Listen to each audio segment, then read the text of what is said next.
It's a humid afternoon and evening here in Chicago as the Yankees will head out of town after this ball game. It's game 3 of 3 between the Bronx Bombers and the White Sox. Thanks for joining us once again. Jason Benetti, Steve Stone along with you. Sox with a win tonight will do something they haven't done in 3 years. That's take 5 straight series. Seems like something easy to do. In reality, it's not, because you have to go back to 2013 to find when they did it last. As you can see, it was Detroit, Minnesota, Kansas City, Texas, and then Houston. And this time, going back to Boston, taking 3 of 4, which was terrific. And tonight, Miguel Gonzalez going to the mound, coming off a spectacular performance against Houston. Unfortunately, he lost that one. He's 1-4 this year, but he's thrown the ball a whole lot better than that, and that ERA in the high 4s is also deceiving. So tonight, the matchups. Miguel Pineda, who's 1-2, but a fine 2.37 ERA against our Sox. And you see the numbers from the last time out for Miguel Gonzalez. And in that ballpark against that team, he threw it well enough to win. He just didn't win. Well, the Sox have an all-star in Chris Sale. There's a chance he may start the all-star game, but a couple guys that look like they might be all-stars for the White Sox are not on the team, including Jose Quintana and Adam Eaton.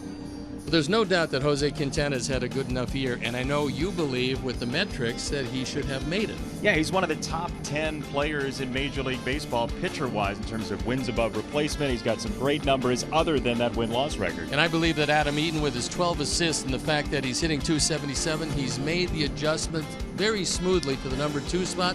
I believe he should have been given consideration, and in fact, I truly believe he should have made it. He didn't. Maybe next year for him.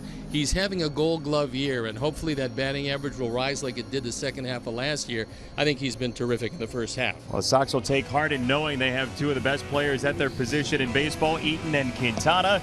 Tonight, we say farewell to the Yankees. Game 3 coming up shortly. Chicago White Sox baseball is brought to you by Miller Lite, the original light Pilsner. Cheers. It's Miller time.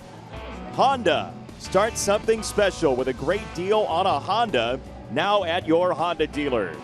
Xfinity. Xfinity X1 will change the way you experience TV. Ford. America's best-selling brand 6 years running. Inviting you to check out our fuel-efficient lineup at your local Ford store or at localfordstores.com. And by your Chicago and Northwest Indiana Hyundai dealers. Test drive their all-star lineup today. Visit buyhyundai.com.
Sox and Yankees in the series finale coming up shortly from here at U.S. Cellular Field.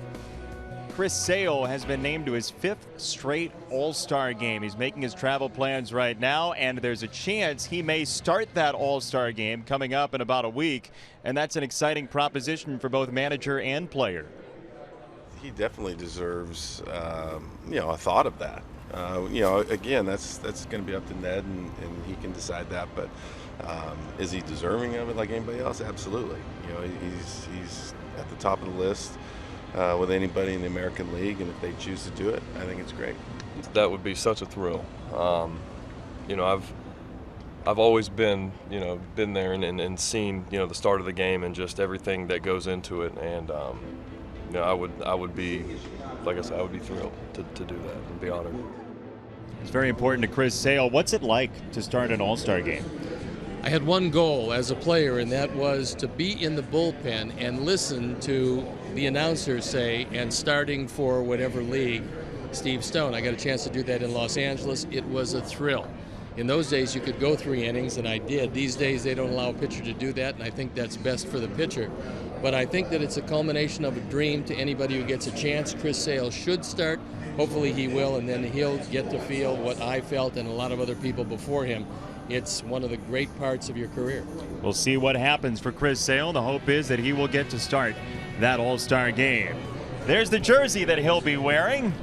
The old Padres look. Sox and Yankees just around the corner.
Is brought to you by Xfinity, your home for the most live sports. Opportunity tonight knocking for the Sox with a chance to win their 5th straight series. They need to beat this Yankees starting lineup for Joe Girardi. It starts with Ellsbury once again. He got the day off yesterday. Starlin Castro has been a mega danger in this lineup. 6 out of 9 with a pair of doubles in this series. Mr. Stone, the defense, please. Let's take a look at how Robin's going to line them up behind Miguel Gonzalez, Melky Cabrera, J.B. Shuck, and Adam Eaton in the outfield with Todd Frazier, Tim Anderson, Brett Lawrie, and Jose Abreu in the infield. Deander Navarro will be seeing a whole lot of catching with Alex Avila on the disabled list. Is behind the plate. Miguel Gonzalez on the hill trying to follow up on just an outstanding performance in Houston. This is his 12th start. He's 1-4, the ERA .488. Opponent sitting .271. There you look at the rest of the numbers.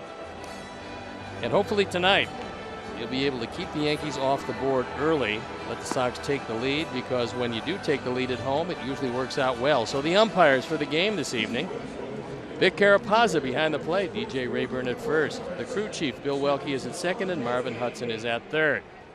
So it's a humid night, but a nice night for baseball. And when you looked at the forecast, it called for showers and thunderstorms. They're not in attendance tonight, and that's a good thing, as we have to get this game in, and we're ready to do just that. So, Jason, take it away. Thank you, Steve, and thank you all for joining us wherever you may be watching our ball game tonight.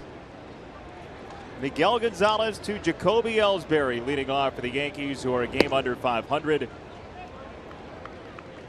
Outside, ball number 1. Miguel very familiar with this Yankee team because being an Oriole pitcher, he faced him quite a bit. 54 starts against the American League East for Miguel Gonzalez. 3-4 lifetime against the Yankees. ERA 4.14.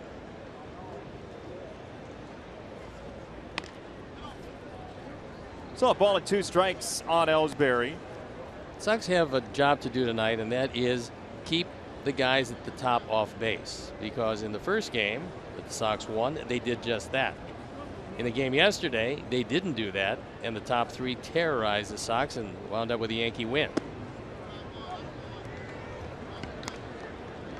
You know, it's odd for the Yankees, talking about their record. They were 40-41 through 81 games, just the second time in about a decade and a half they'd been under 500 through the halfway mark of a season. Ellsbury tattoos that pitch to center field, and he is on. A danger to run. For Miguel Gonzalez, he got a fastball up, and even though it was not a strike, Ellsbury took it right back up the middle. So you've got one of their burners on base, something you try to avoid, but a good start for the Yankees. This is not a team that runs very often. They've got 2 guys that run a lot, and they happen to be Ellsbury and Gardner at the top. 16 for Ellsbury, 12 for Gardner, 28 steals for a Yankee team that's only got 43 for the year. Joe Girardi is just used to the fact that he doesn't want to be aggressive and run into outs ahead of guys who ostensibly can hit the ball out of the ballpark.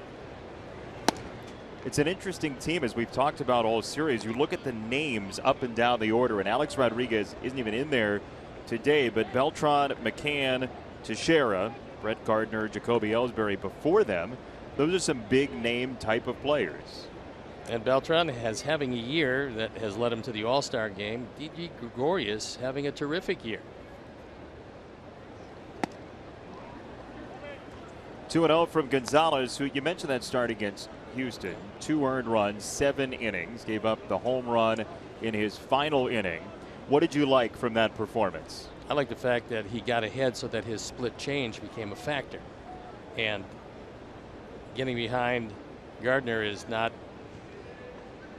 what he wants to do.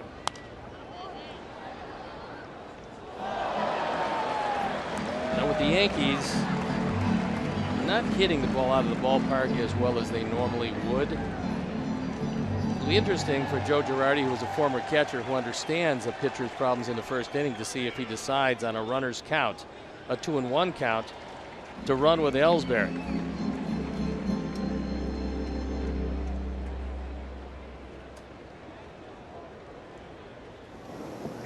I believe Darren Jackson just caught that foul ball, by the way. He was leaning out his window. He was an outfielder, so I assume his hands are pretty good. Well, he's playing the opposite of the outfield now. He's behind the home plate. Here's DJ. Somebody over there caught the ball.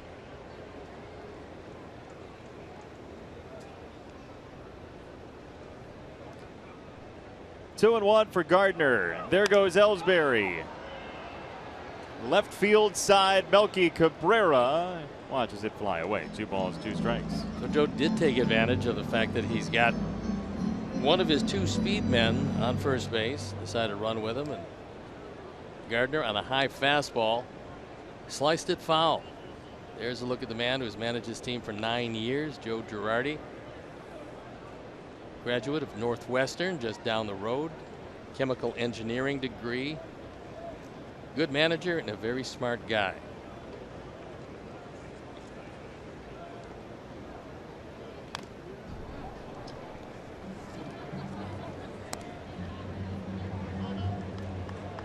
There are enough former catchers managing in Major League Baseball for you?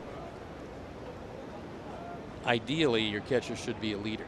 If he's a leader on your ball club, that's the best situation. And because they have the whole game in front of them, because they have to know so much, it hurts me to say it, but they should be the smartest guy on the field, and a lot of them wind up in management. Now, this would be a good time for the split change.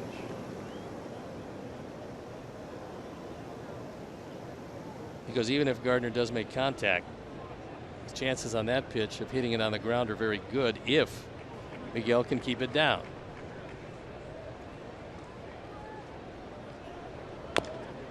Fouled off his body, so there will be a pitch number 7 coming up in this at bat. I think one of the reasons why catchers do become managers more frequently is that you have to know every one of your pitchers, you have to know every one of their hitters, you have to know how to hit because they expect you to produce offensively. And then you just have to know how to communicate with people to try to get from the umpire the occasional strike call you might not have otherwise have gotten. So diplomacy is part of the equation for a catcher. Political science majors could become great catchers in that case. It would help. Of course, I had one of those and it didn't help me at all. So Well, you weren't a you never catcher. know. I started as a catcher. Not in the majors. No, are you kidding? I got hit with a few foul balls and said, I don't think this is a good spot. Ellsbury, by the way, on the last leadoff, looked like he was ready to go.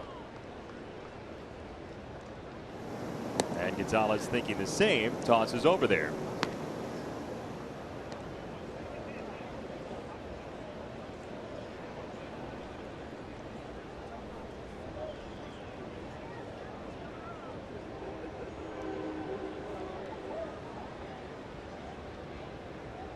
There goes Ellsbury. Ground ball. Abreu off the bag to snare it for out number 1. Ellsbury to second. Could have been more. Good play by Jose as he's ranging to his right. He came off with the pitch. Gardner not likely to take the ball down the line. So Jose coming off with the pitch makes a fine play to his right. No chance at second base as Girardi has him going. They got a man in scoring position, but there is an out.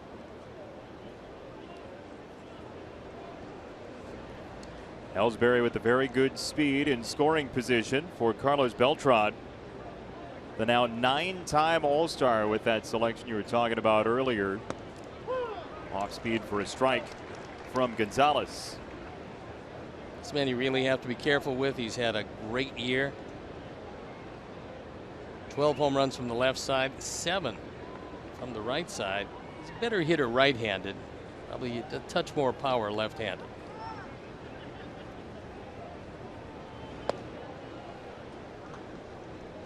Ball to strike on Beltran, who in the series so far is 4 for 10 thanks to a 3 out of 5 last night. The Yankees scratched out 20 hits in that game 2 yesterday en route to a 9-0 win. Sox with a chance to even the season series with a win tonight. High in the air. Left side, Tim Anderson meet Melky Cabrera, and Melky is out number 2.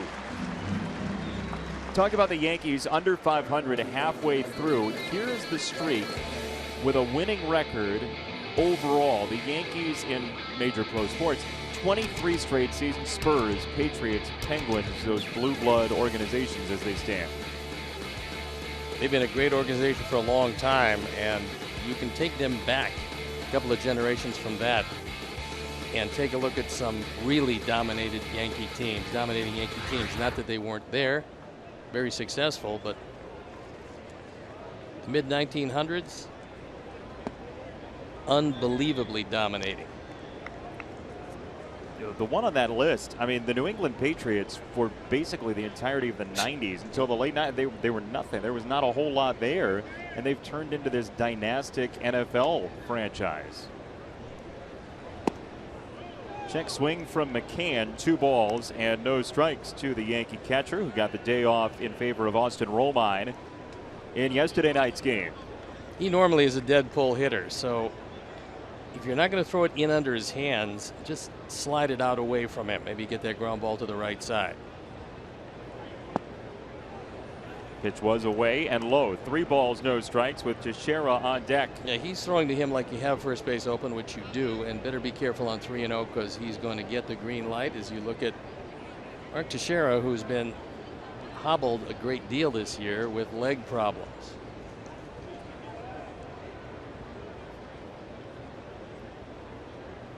And a wheel to second from Gonzalez, who's going to face one right-hander in this lineup. The Yankees are loaded with lefties and switch hitters. McCann is one of them. 3 home runs in the last 6 games. 6 driven in, scoring 5. 2 of them on non-home runs. That's ball 4. Conservative approach for McCann. First base now occupied. 2 on for Teixeira. A move is only good when you make the move. So that was the right thing to do. Pitch around McCann and take your chances with Teixeira, who has scuffled somewhat. Well, put another way, whatever happens with this at bat, you like the move. Yeah, because Teixeira's hitting 187 left-handed. Doesn't mean he's not going to get a hit here. All of his power coming from the left side, all 7 of his home runs. He's just not swinging it real well these days.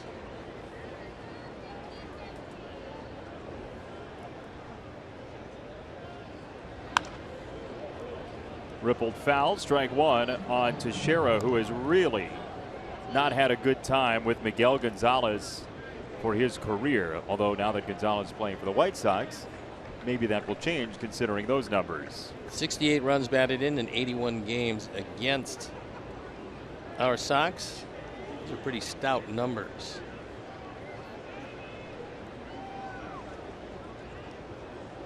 Ellsbury at second, McCann at first. First inning. Shattered bat. Well, the most dangerous part of that was it went right back at Miguel Gonzalez. And from a pitching standpoint, you're delivering the ball. You're watching if the guy's going to hit it, where he is going to hit it, and at the last instant realizing that it's the bat you have to worry about and not the ball. Take a look at this angle. The head of the bat goes flying right back up the middle. Bear in mind, he's not looking at the bat. So as that bat goes by, then and only then when it hit did he react to it. Yeah, you saw how late he picked it up. Well, he's looking at the baseball, and the bat can do you some damage. It was Rick Helling, right? A bunch of years ago that got the bat stuck in his arm when it came back to the mound.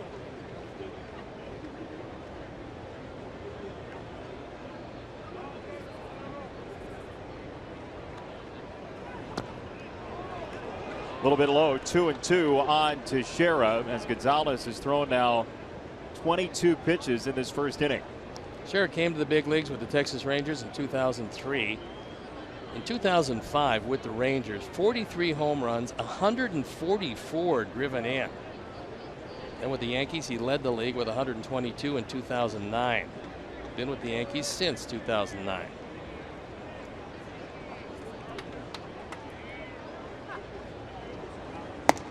Checked his swing upstairs, down he goes.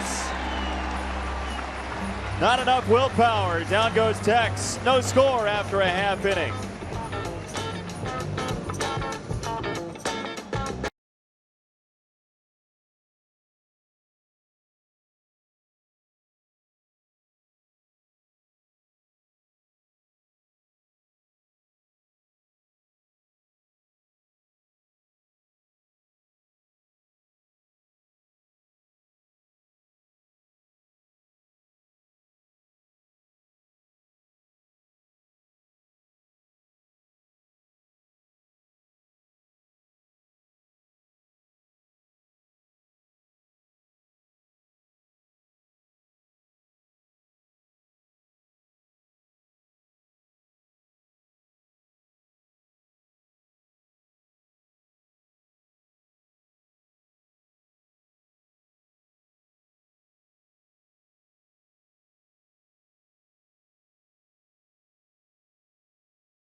Here's the lineup today. Tim Anderson at the top of the card. He has been gangbusters.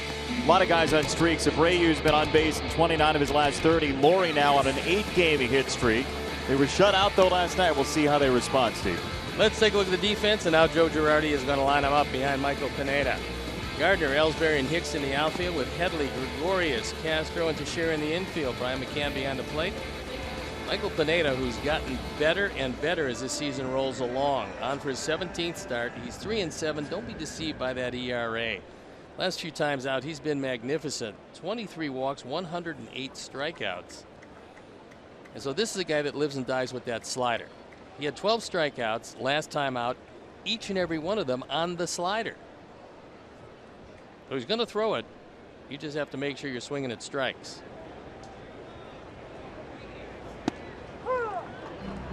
Well, Pineda, that 12 strikeout game you're talking about, he was the first guy since 1988 to strike out 12 with under 100 pitches. Well, normally, and since the time he came to the major leagues, he's had very good control. And at 6'7", 260, this is a giant of a man who's got a great arm.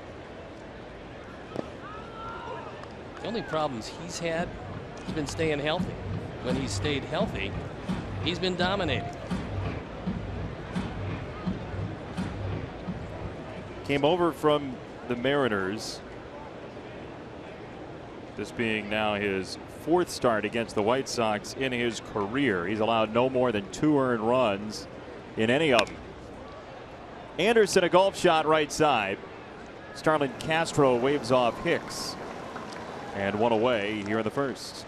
Time for our picks to click tonight, and the fans are now included. You can vote via the link at ChiSox.com, via the White Sox Twitter as well. Cruz going with Deoner Navarro. You've got Melky once again. We're just going to assume that. Adam Eaton for the fans, and I'll go JB Shuck. Are you besmirching my selection committee? No. All I'm saying is this. Your lack of creativity in picks to click it's the only place in your life where you don't show creativity. I don't understand what has happened. Well, I put a weighted number on all of the hitters, and then I look at that, decide who is pitching and how better served they would be, and then regardless of what happens, I pick Melky. How scientific of you. That link, by the way, on WhiteSox.com. You can find it via Twitter. You can vote for picks to click. And I suggest that you all vote for Melky for picks to click, because if you vote for Melky, Steve can't pick Melky Cabrera for picks to click. So vote tomorrow for Friday's game very early and very often.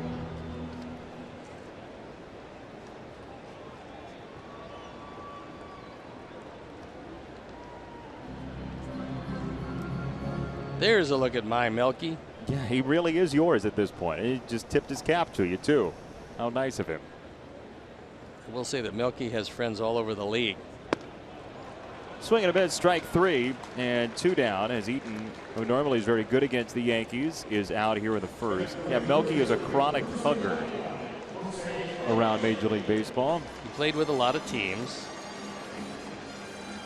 and he's a man who has spent a lot of time in the American League, specifically the American League East, and now on his 2nd team in the Central. Former Kansas City Royal. 2 down for Abreu, Melky on deck, and Jose Esquivel right side. Pineda with momentum to the bag to beat out Abreu. Smooth 1-2-3 inning with a 27-year-old Michael Pineda. Gonzalez summoned back out to the mound after a quick drink.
No score after 1 inning from U.S. Cellular Field tonight. Thanks for joining us wherever you may be. He's Steve Stone. I'm Jason Benetti, our entire crew.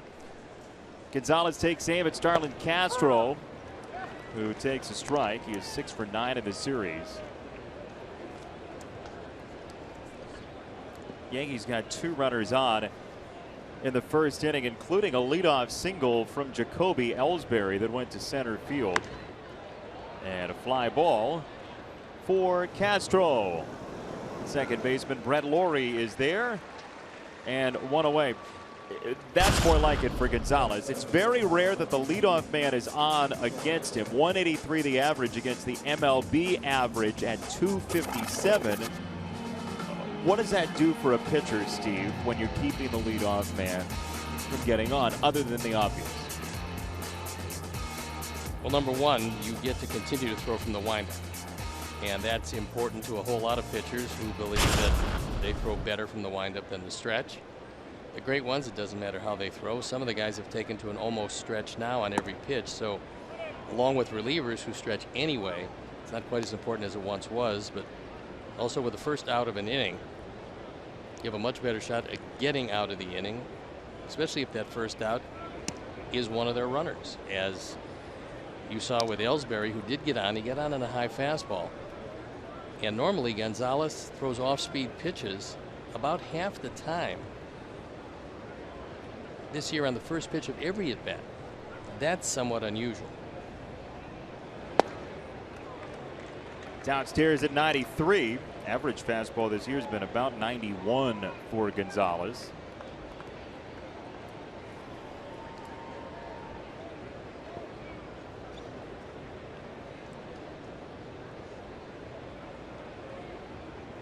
Two and 1 to Didi Gregorius, who cues it foul. 2 balls, 2 strikes.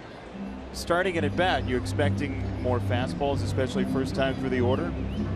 No, I wouldn't think that he would have a bias one way or the other. I think he's pretty happy with his slow breaking ball. He cuts the ball now a lot more, and he will use a straight change.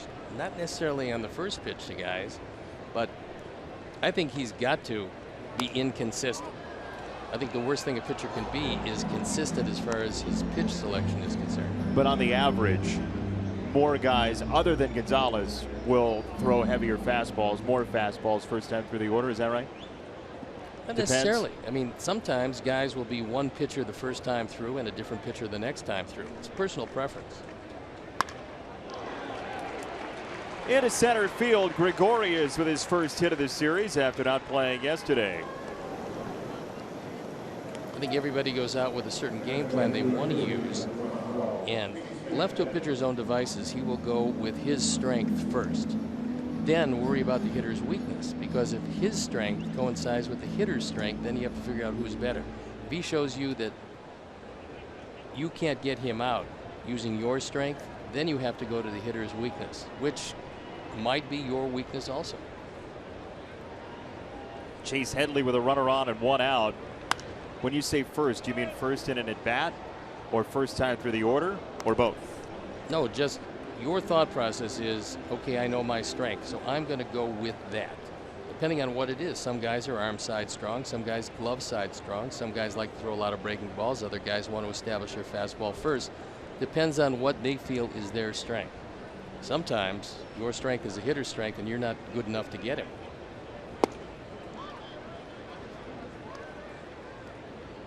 Well, right now there's a funky double play possibility on the board. The Sox are shifting heavily on Headley with Gregorius at first. There you see the 3 to the right side of the second base bag.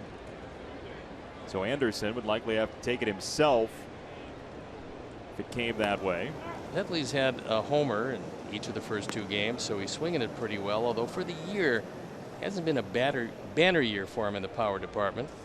But he has shown, from the left side especially, that he's going to try to pull everything.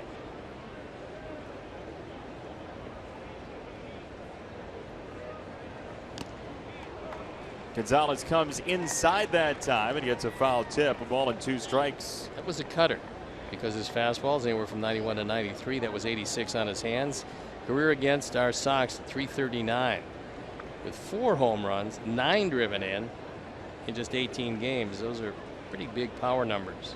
That was 1 home run prior to this season starting. He's got 3 this year of his 7. And you've talked about it this series, that year with San Diego he had in 2012, 31 homers, 31 doubles. Then he puts up 35 doubles the next year. With the Yankees last season, 156 games, just 11 homers. The doubles were there, 29 of them, but only 11 home runs. Well, there's an example of a couple of different things. One of them is that San Diego traded him at the right time. 2 is he went from a ballpark that, from the right side at least, is not difficult to hit a home run in San Diego, but it is difficult in Yankee Stadium.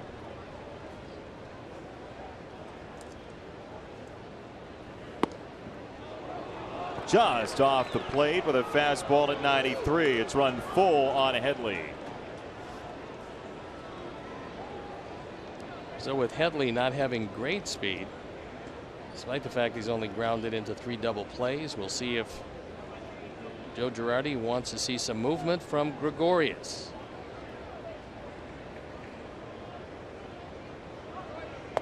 There he goes, strike 3, throw to second by Navarro, in time. Strike him out, throw him out, double play. Navarro apprehends his 5th. Well, see, there is 3 outs if that call holds up. So as I went to throw it around, looked like the boys thought perhaps there was 2 outs. This is a backdoor slider that caught the outside corner. Coming up with a short hop. We'll see if he gets the glove down in time. And it appears that he didn't. It appears that he was in at second base. When does he get the tag in, as the umpires will go based on a challenge to the video? Take a look at the right hand. The right hand is clearly on the bag well before the tag. It's going to go as a strike him out, but not a throw him out. It's a strike him out, throw him out for the moment. Pending double play. That will most likely be reversed.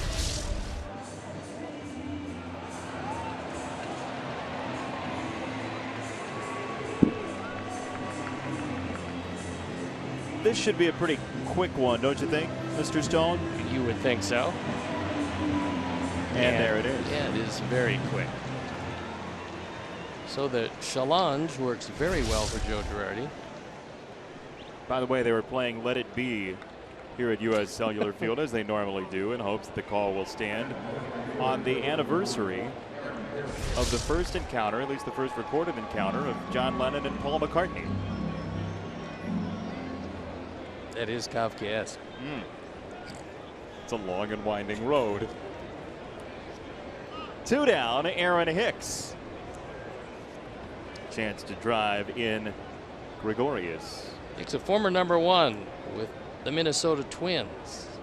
He'd never quite catch on there despite repeated efforts. Bunch of chances. Made his debut April 1st, 2013. Hung on for a couple of years. And then finally, for John Ryan Murphy, they offloaded him, the catcher who has not made it with Minnesota. Well, Hicks has outstanding talent. 6'2", 210 pounds, and fast with an excellent arm. Throw to second. And this one bounds away. Gregorius returns to the bag. Well, a lot of folks might wonder, why make that throw in that situation?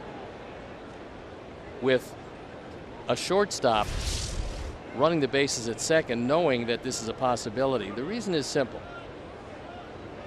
Number 1, you just might get him out.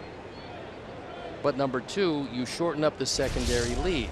So maybe 1 step less on the secondary lead, if a base runner knows the catcher is going to throw behind him, might save you a run. This being the very situation where it may. Runner at second, 2 out, going on contact. In an outfield that's not overly deep all the way around, and the guys at the corners can really throw it. J.B. Shuck we've seen with a pretty good arm, but not the equal of Cabrera and Eaton on the corners. 2-1 for Hicks from Gonzalez. Well, this is not the ball four that you'd like to donate to the Yankees, considering Ellsbury's next. No, when you figure that Hicks is going to see a 3-1 fastball.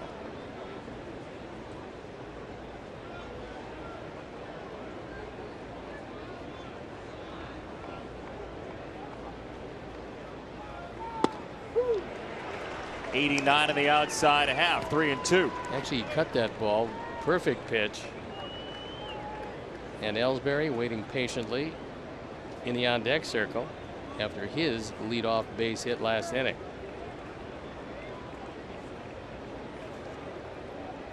Gregorius at second, 2 out. 3-2 from Gonzalez. Bouncing ball. Brett Lawrie is there. And the inning's over. Single, review, stolen base, no score.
Pierce, the sons of former Sox great Billy Pierce, who's the only other pitcher in White Sox history to be selected to 5 consecutive All-Star teams. Chris Sale has just joined him, and there you see the left-handed consecutive All-Stars in the American League. Chris Sale joining a very exclusive list.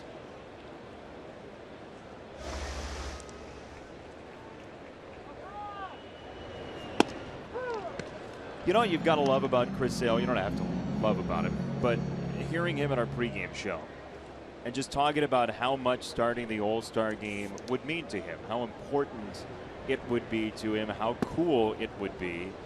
He is in a world that sometimes you get coach speak and players speak and not wanting to be too overjoyed about something. He's the genuine article, and he wears his emotions on his sleeve. He gets mad at himself on the mound, and he'll tell you about it. Very honest and super talented left-hander as Cabrera pops out for the first out of the bottom of the second.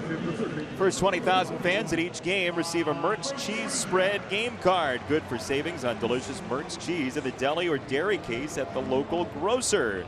Watch the White Sox and save on Merck's cheese. Purchase your tickets today at whitesox.com or call 866-SOX-GAME. Herm Schneider, Adam Eaton. The bench taking in game 3 of this series. Nate is going to be a pretty tough customer tonight. He's thrown it very well in the early going. That could change, but right now he's rushing it up there, 95, 96, with that good hard slider.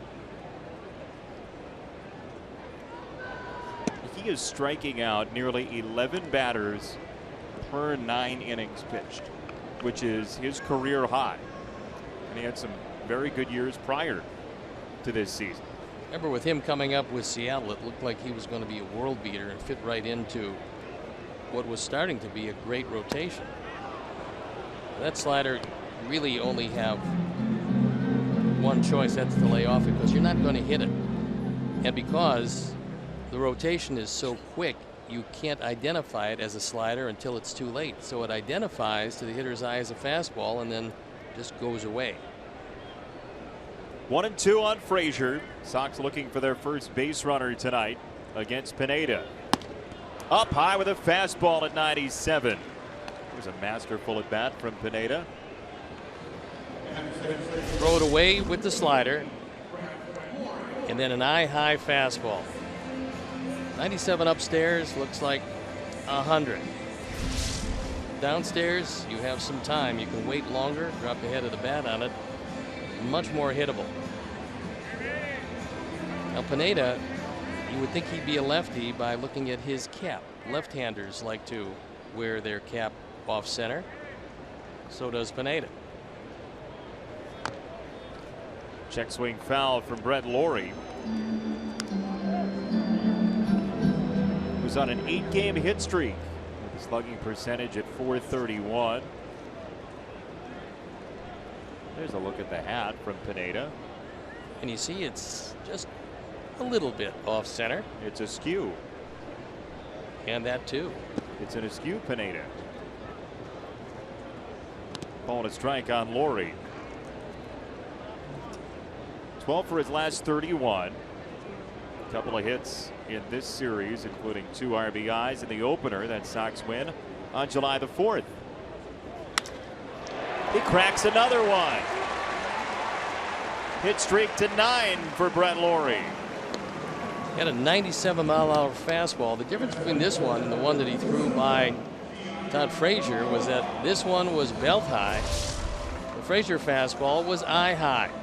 We told you got more time to wait for a ball that's down anywhere from the thigh to the belt. He drove it into right field, and the hit rate continues for Brett Lawrie. And these aren't cheapies. He's shooting daggers all over the ball yard. So here's Navarro, who you mentioned is going to really carry the heavy load at catcher with Alex Avila and a strained hamstring on the DL today. Omar Narvaez called up from AAA Charlotte for his first major league experience.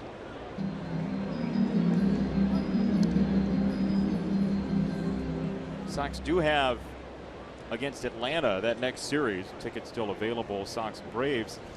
7 o'clock and 7:10 on Friday, then 1:10 Saturday, 1:10 on Sunday. That would be heavy lifting for Navarro prior to the All-Star break to do all 3 of those. He's probably going to catch 2 of 3, I would assume. Through the legs of McCann, Lawrie skates to second. That ball's down and out of the strike zone, and now we'll see how it's scored. It's going to go as a passed ball. Then we'll take another look.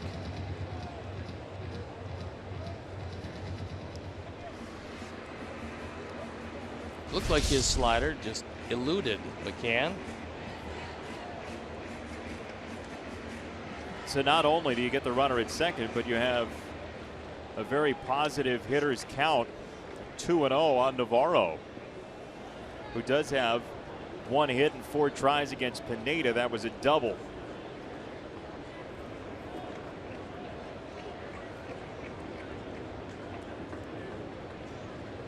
(2-0).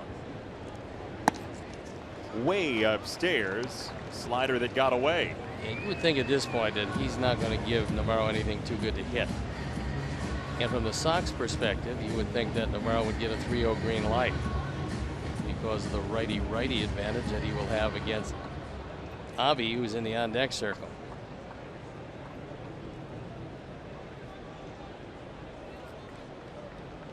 Three balls, no strikes on Navarro.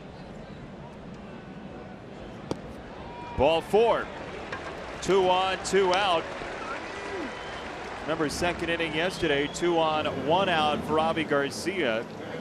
And Masahiro Tanaka struck him out, then got a fly out from Shuck to close out the inning. And here comes Larry Rothschild from that Yankee dugout. You would think for Pineda that became a pitch around situation once he got to 2-0 and the man was on second base, because with runners in scoring position, and that became that situation, he had only walked 3 of 90 hitters he faced. So he normally gets the ball over the plate with the best in baseball. That time he missed on 4 straight. So Larry comes out, has a word with him on what they went over before the game and how to pitch Avi Garcia. Pineda has struggled with 2 outs this year. I mean, the numbers are spectacularly in his favor with nobody out or 1 out. A .363 opponent's average. He's had difficulty finishing off innings. Somewhat surprising with his stuff, but that's taking into consideration right-handers and left-handers. So now he has an advantage. Let's see if they decide to throw some strikes early in the count to Avi. Avi just 6 for his last 46.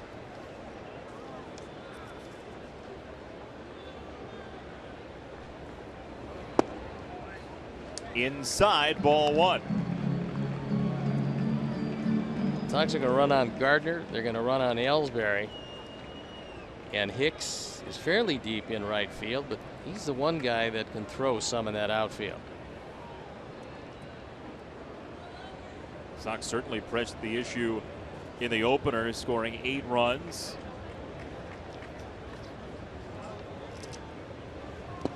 In the dirt, 2 balls, no strikes with the lefty J.B. Shuck on deck.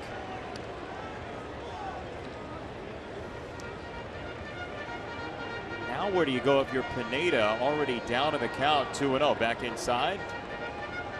Throw a fastball on the outer third.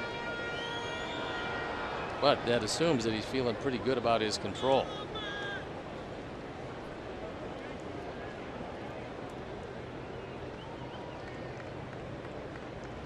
Take a look at McCann and see where he sets up.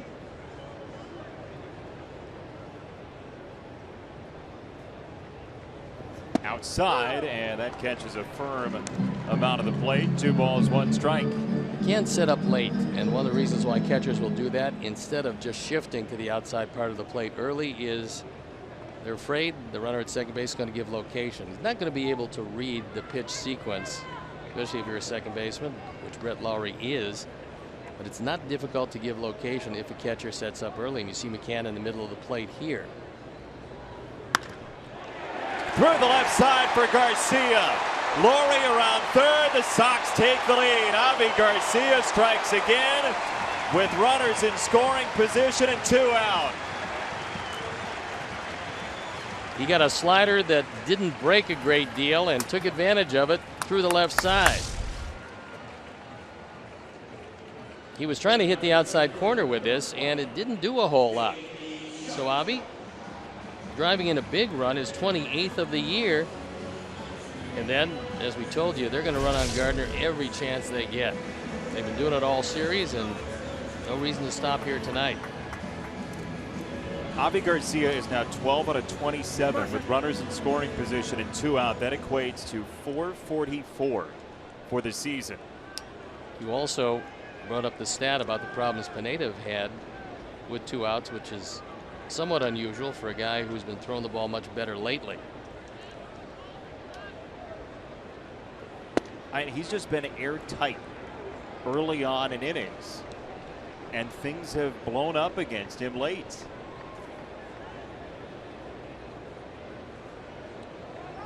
J.B. Shuck, a hot hitter for the Sox, 10 for his last 31. Has a 1-ball count and time called. What is it about that final out for some guys?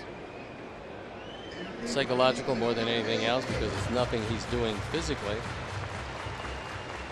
You can get the first and second out. It's not like a closer. You can certainly get the third out, but he's having a world of difficulties doing that. Shuck down the left field side. Gardner a long run. It's into the corner and on a hop over the wall. Avi will have to go back. 1 run will score. He'll have to go back to third base on ground rule double. Avi was coming home and waiting until somebody told him to stop. Finally, Vic Carapazza, the plate umpire, does so. Navarro scores 2-0. J.B. Shuck, as he's playing more, has gotten better and better. He gets a fastball, outer third, takes it right down the line, slicing away from Gardner, who's got no chance. If this ball stays in the park, it's going to be 2 runs. It doesn't, and it's one of them with runners on second and third. And J.B. has done quite a job since taking over the majority of the play with Austin Jackson, still recuperating from knee surgery, that meniscus tear. Inning continues.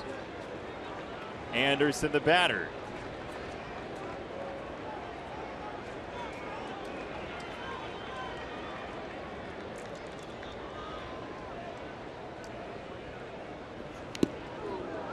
Tips it foul. A slider from Pineda to Anderson, who popped out to second in the first inning.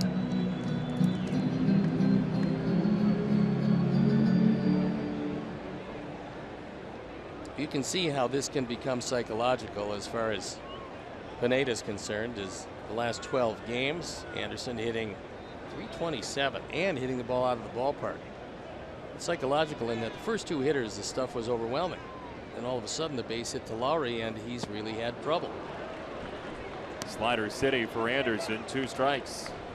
That was a good pitch to Brett Lowry that opened up the inning. It was a fastball away. It was 97, but he's been a red hot hitter. So when he singled and Pineda then went into the stretch for the first time, he's had some problems. Do you think he knows those numbers? Do you think they tell him about 2 out? I would think they tell guys everything these days because the numbers are there. You quantify everything. 0-2. On the ground, shot through! Anderson squeezes it by Headley. And Tim Anderson doubles in a pair. 4-0 Sox in the second.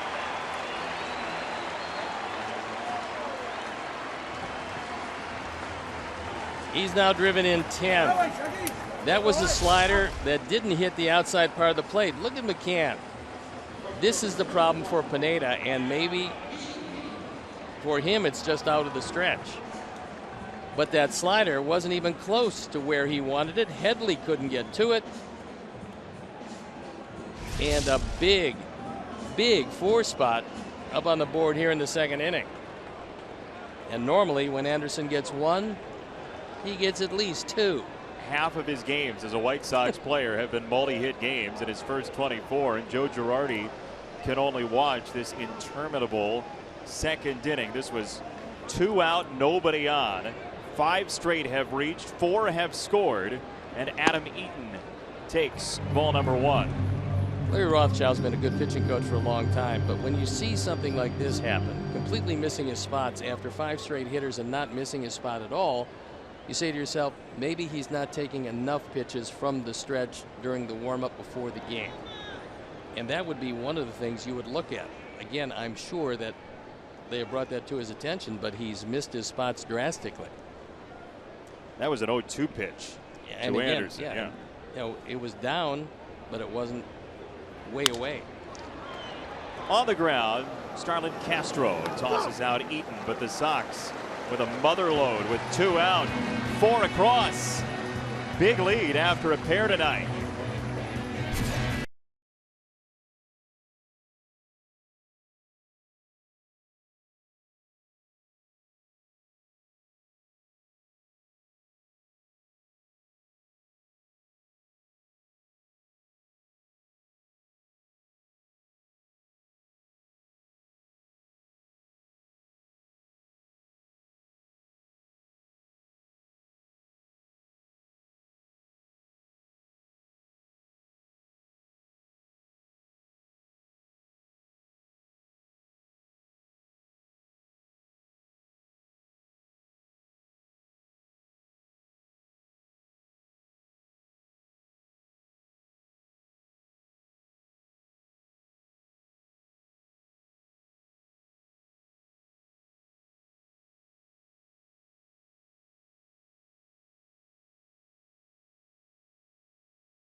4-0 Sox with 4 runs across in the second inning. 5 straight reach, 4 came home. And Miguel Gonzalez turns to the top of the card for the Yankees, and Jacoby Ellsbury takes ball number 1.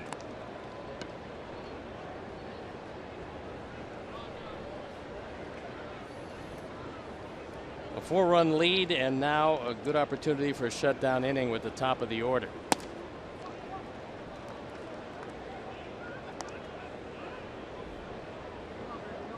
For those people who didn't see the opening, I would like you to talk about why we believe Jose Quintana should have been an All-Star.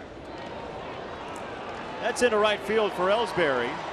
Adam Eaton gets over there quickly. Ellsbury tests him. Ellsbury is out! Once again, Adam Eaton chops down somebody coming in at second base.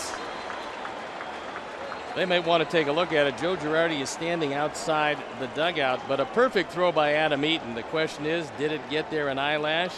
And was the tag applied before the slide? So Ellsbury's not going anywhere. He's got himself at least a single. Now we'll see if it's assist number 13 or if he leads it off with a double. It's a perfect throw. He got it. He threw it. And he's safe at second.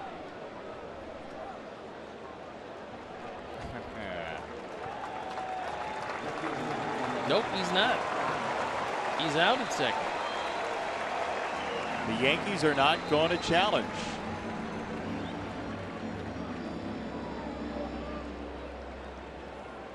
Steve, I'd challenge that. Well, let's get the next pitch in. Yeah. Real fast. 13 outfield assists.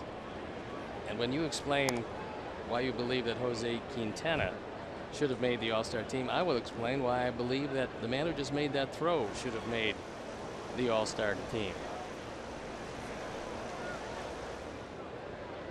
Well, let's just marvel at Adam Eaton's throw for a moment. And there's a foul ball. Look, on Eaton, this is why metrics are important. Adam Eaton leads Major League Baseball in defensive runs saved. You can't see that in batting average. Right? Nope. You can't see it in home runs. You can't see that. That's sort of your argument, right? On Eaton being an All-Star. Thank you for telling me my argument. You're welcome. Now, well, put it in your terms. okay, what I believe is that, unfortunately, for the players, they're not taking into consideration as much as they should defensive contributions. And Adam Eaton this year, especially moving from center field to right field, he's a normal center fielder. He's played center field most of the time in his career. And the shift to right field out of necessity, Austin Jackson came on. The outfield was better with Adam at right and Jackson in center. He's just been remarkable. It's not only throws, it's been catches, it's been everything that you do defensively. And he's also made the shift from a guy who spent most of his time as a leadoff hitter to a number 2 hitter because the team is better with Anderson 1 and Eaton 2. So a couple of adjustments that he made out of the norm for him. Again, most fans of other ball clubs in other cities don't see that. Abreu off the bag. Nice play. 2 out. Well, I say that about Eaton, and I present a portion of your argument because some of the same goes for Jose Quintana. Because this is why you're armed with advanced metrics when you're going to debate someone in Major League Baseball nowadays. I mean, you look at what Quintana's done in terms of wins above replacement for a pitcher, meaning his ability to compare to the replacement level player. He's got the 3.2 WAR, which is top 5 in Major League Baseball for pitchers. So the argument is he's one of the top 5 pitchers in Major League Baseball despite his low win total. Well, a lot of people will completely count on wins as the sole metric to judge any pitchers. If that were the case, Felix Hernandez would have not won the Cy Young Award on the year where he was barely over 500, but the rest of his numbers were overwhelming. For Quintana, it seems like year after year, the rest of his numbers are overwhelming. He just hasn't been able to pile up the wins. The most wins he's ever had was 9. Many of those certainly not his fault. And this year he's thrown the ball unbelievably well. It's just hard to make a case when people are voting to take a look and see 6 wins and equate that with an all-star pitcher, although everything else he has done this year, judging by any stat you care to mention, makes him an all-star pitcher. Laurie on outfield grass throws out Beltran, and the Yankees are through here in the third. Once again, we've solved all the world's problems with baseball statistics. 4-0 Sox.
Triple play promotion. Text Subway 3 to 97999 right now, and the 300th texter will win a $30 gift card to Subway restaurants in the Chicagoland area.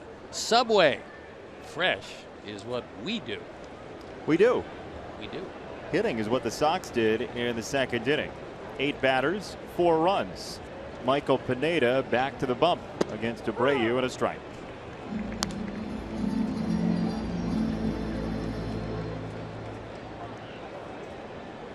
'17th start of the year for Michael Pineda.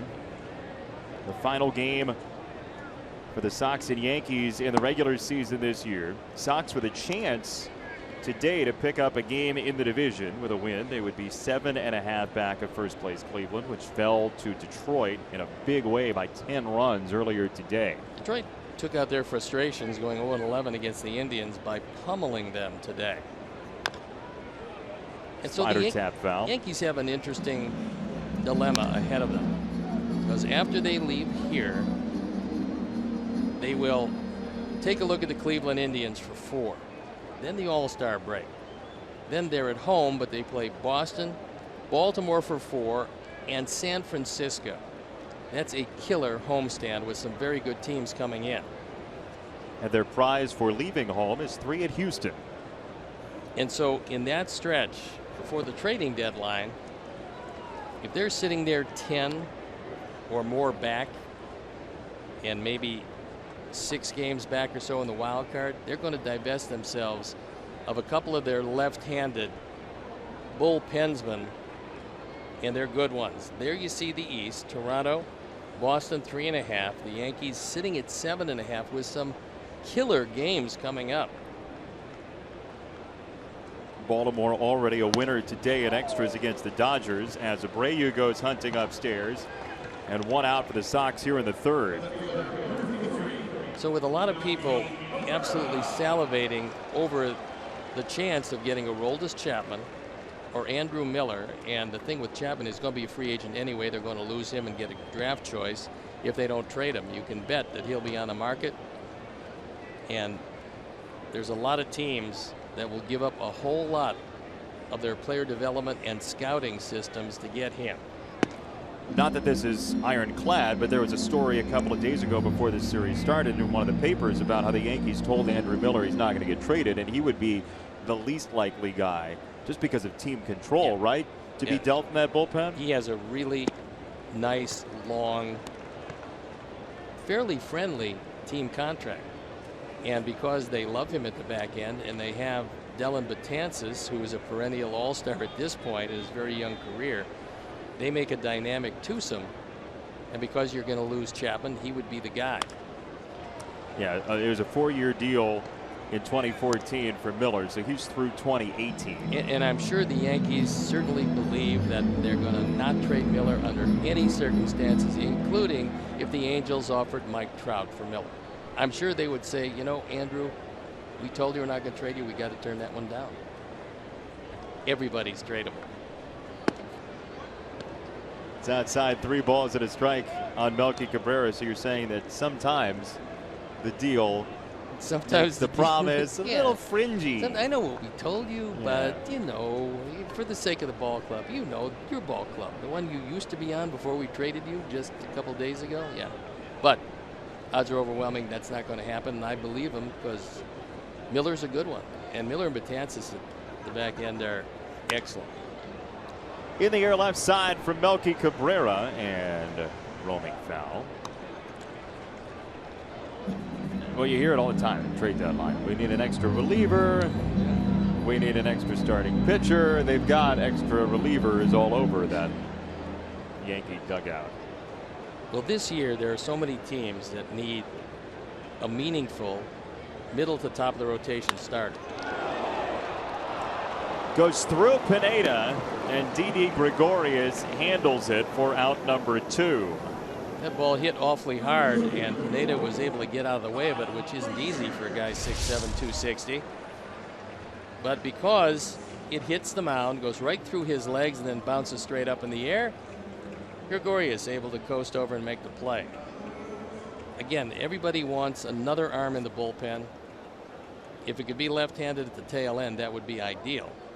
And most teams that are in it, well, one more starter they can take into the playoffs. So those guys become very much at a premium. 2 down for Frazier, who struck out his first time up and needs a new baseball bat for his 3rd time up. Gregorius tosses him out in a 1-2-3 inning for the 2nd time tonight for Michael Pineda. Problem is the one in the middle netted the Sox 4 runs.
With you, we have a fully stocked prize shelf today, including a picture of the 1933 American League All-Stars, this being the anniversary of the very first All-Star game here in Chicago.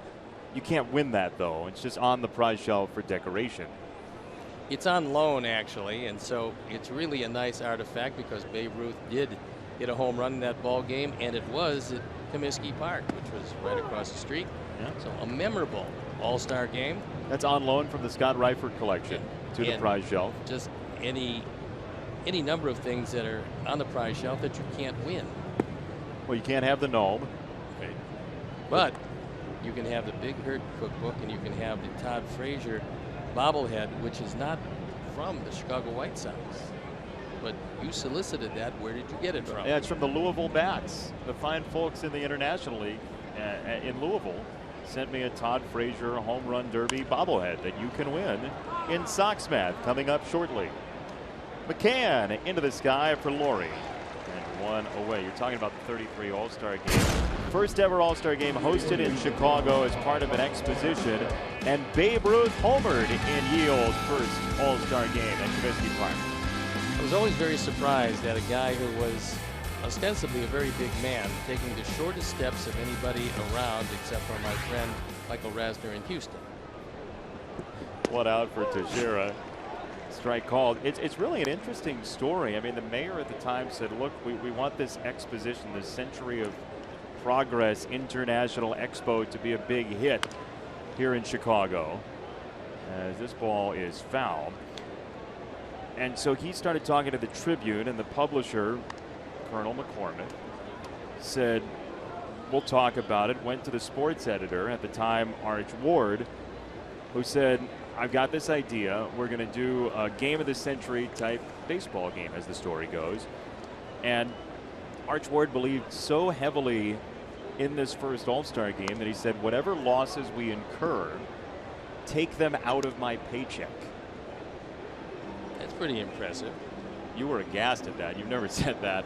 I was aghast in 1933. That's right. But I will tell you that it was a horrible idea and probably won't catch on. The old All-Star game, one and done. But that's how it started. It was essentially a civic idea in the city of Chicago to build interest in this expo that was coming.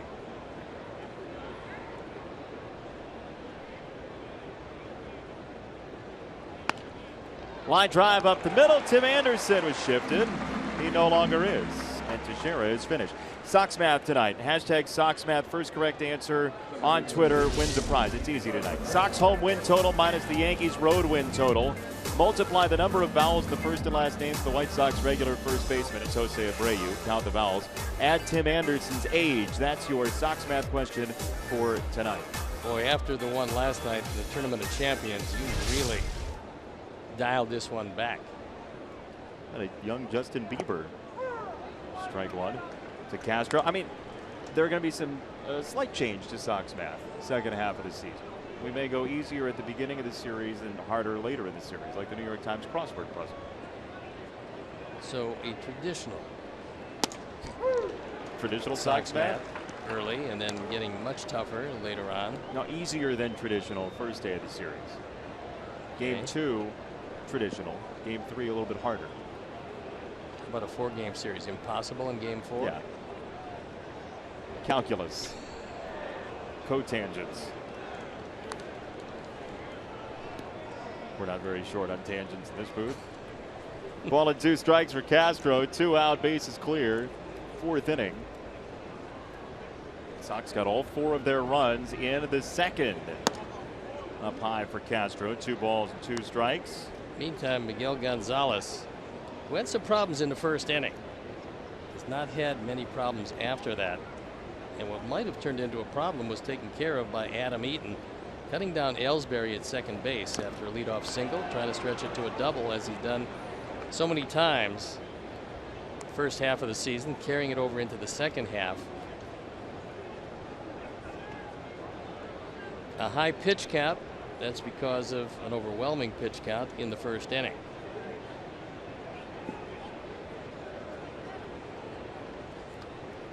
Two balls, 2 strikes. Number 70 coming. And that discards Castro. 1-2-3 inning. Traditional for Gonzalez. Bottom four coming next. 4-0 Sox.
Logging on to WGNTV.com and click on the WGN Sports Game Zone banner for the latest stats and information.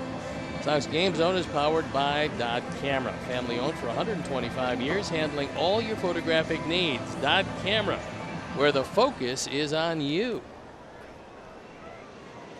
Sox offense has provided all the thunder tonight. 4-0 your score. Here at beautiful U.S. Cellular Field, it's turned into a fantastic night for a baseball game. 84 degrees, a little humidity. Wind not much of a factor here tonight. That has been rare during the last month. It has been, and what hasn't been rare is Brett Lawrie being a factor here tonight. He started things off in that 4-run second with a 2-out, nobody on base hit, which led to 4. That ball's well hit, but Gregorius is in the area, 1 down. And here's your Sox math answer for tonight's ball game. We have a back-to-back win situation. White Sox home win totals 22, minus 18. Yankees road wins 4 times 5 fouls for Jose Abreu. Tim Anderson's 23 as of a couple of weeks ago. C-Square 12 is your winner. He won our first half championship last night, so congratulations to Cody, who wins something off the prize shelf tonight. It appears that P. Knowles has slowed down a step to either side at his advancing age. We have a Sox math rivalry. The first two in were C-Square 12 and SSS P. Knowles. Let's get some Sox math foam fingers for those guys, and you can choose who you want to root for on a night-to-night basis. Ball 1 on Navarro. Ball and a strike. So here is what Cody can win off the prize shelf today. The Big Herd Grilling Guide, Steve Stone Altoids, a Rubik's Cube, a blanket, Todd Frazier. You can't have the gnome, sorry. That is, if you like the beach, a Sox beach towel, which is really splendid. Sort of doubles as a beach blanket. Yeah, or in bingo. Old theater has always been your specialty. Very old.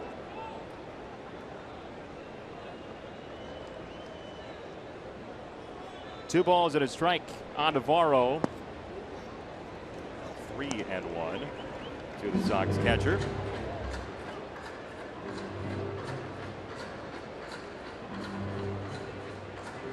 The Xfinity Fundamentals deck, which teaches a whole lot of young people how to play baseball. There's a young Tyler Flowers out there. It's the Tyler Flowers reunion tour coming up here at U.S. Cellular Field with the Braves on the way in later on this week. If you are somebody who likes to harken back to days of yore, even a year or two ago, this is the series for you coming up with the Braves in town. Gordon Beckham's on the DL, but A.J. Pierzynski, Tyler Flowers, Emilio Bonifacio, among others. Well, Lucas Harrell. Gordon was in a rehab, and hopefully he is back in the not too distant future. We certainly wish him well. Hope he's doing fine. He got off to a very good start this year.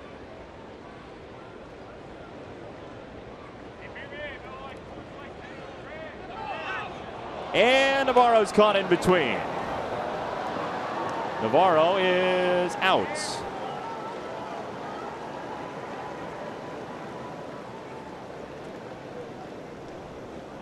Easy come, easy go. 2 down. Sox fans, join us for Country Music Night as the White Sox take on those Atlanta Braves. Friday, July 8th, 7:10 p.m. Stay after the game for a post-game fireworks show presented by Coca-Cola. To purchase tickets, visit whitesox.com/country.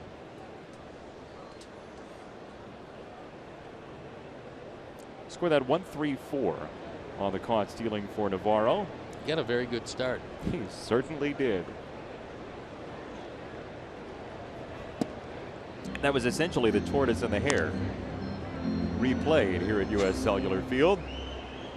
So Pineda did not deliver the ball, and out of the corner of his eye, he saw it and looked at first. Finally, Yanner was taking off, stepping back off the mound. It was easy after that. Look out. What a play. I mean, that ball was absolutely hammered.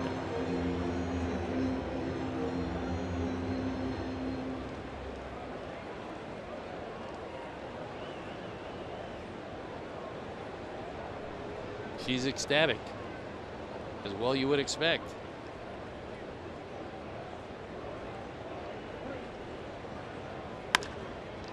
Wrapped to short, Gregorius pounces on it, and Didi Gregorius with a fine play to close out the 4th inning. To the 5th we go, 4-0 Sox.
Take the weight out of banking with Fifth Third's faster mobile app.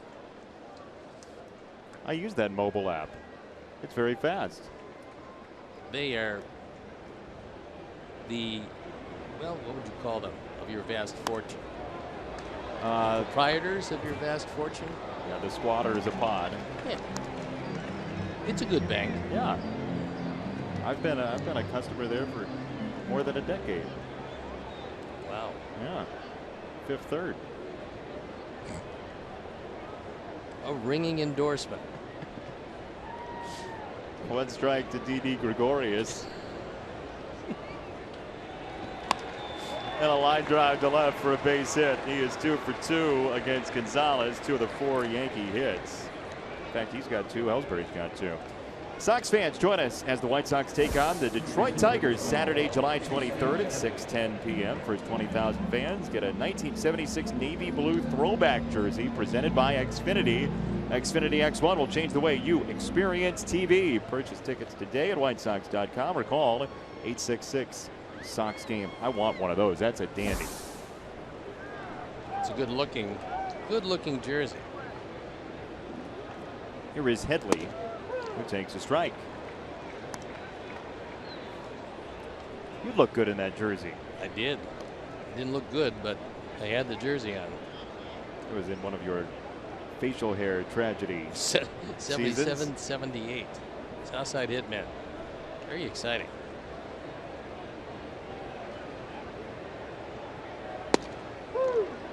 .91 for a strike, 0-2 on Headley, who struck out in the second inning. Roger Bossert came up before the game, stopped into the booth to say hello. He's happy about that sky, by the way. Roger is. He's happy the fact that all the storms have passed south, and Roger was taunting us with his key lime pie that he was scarfing. Ground ball, Anderson claims it on the dive, and Tim Anderson with the out, but there's nobody at third, so Gregorius races over there. And one of the things that a pitcher has to do is locate whatever unoccupied base there is, depending on the defensive alignment and what's going on in the infield. If it's not going to be Gonzalez, then you think about Navarro getting there, but the problem is then Gonzalez has to come to home plate. So if you don't cover third, you have to come home, assuming that Navarro's going to get there. As it turned out, nobody got there, and Gregorius goes to third. It's a great play by Didi Gregorius to look up and get over there. And a very good play by Anderson just to get the one out. Yankees with their best RBI chance tonight. Runner at third, 1 out, and Aaron Hicks launches ball number 1.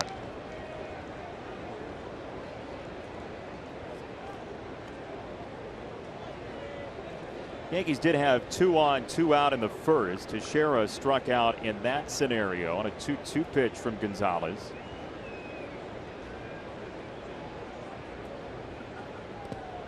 In the dirt.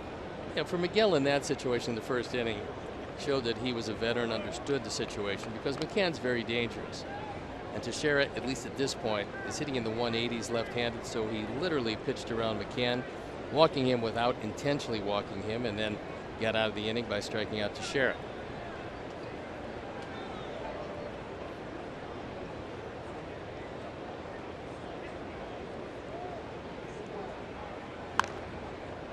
Two and one on Hicks.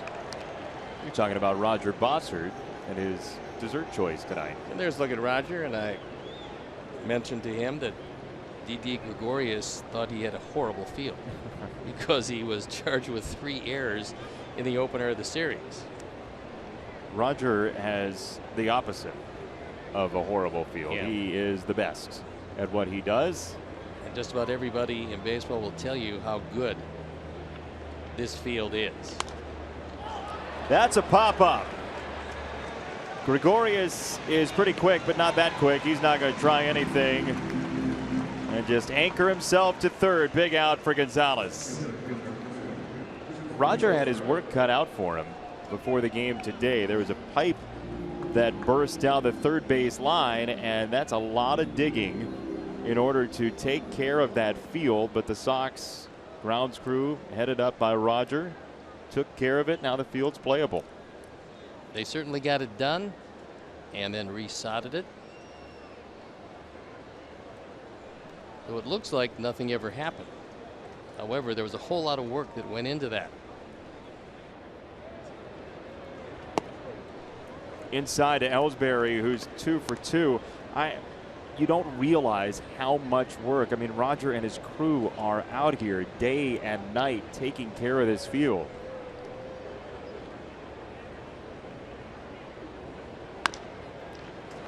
this is going to get Gonzalez out of it. Laurie tosses Ellsbury aside. Leadoff single, runner at third, one out. Who cares? 4-0.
Clayton Kershaw on the disabled list. Strained left oblique covering first base. And a herniated disc in the lower region for Kershaw at 11-2, 179. Big losses to their respective clubs. Diamondbacks not in it, the Dodgers are. The injury report is brought to you by Dr. Anthony Romeo Orthopedics. If you have a shoulder elbow problem, go to RomeoOrthopedics.com or call 312-432-2342. And more injuries today. Taijuan Walker onto the disabled list for the Mariners. Matt Harvey onto the disabled list for the Mets. And Marco Estrada for the Blue Jays as well onto the DL today. Bunt stab foul by Shuck, who's 1 for 1. Gives you some sort of an idea about just how strong, how durable you have to be to complete a full season as a starting pitcher in the major leagues. Now, these days they're getting 32, maybe 33 starts. But if you spend any time at all on the disabled list, it affects your numbers. It affects greatly your contributions. And who knows, when you come off the DL, depending on how long it is, you're not going to come back with the same stuff you had when you went on. We already mentioned the injury for the Sox yesterday. Alex Avila onto the 15-day disabled list.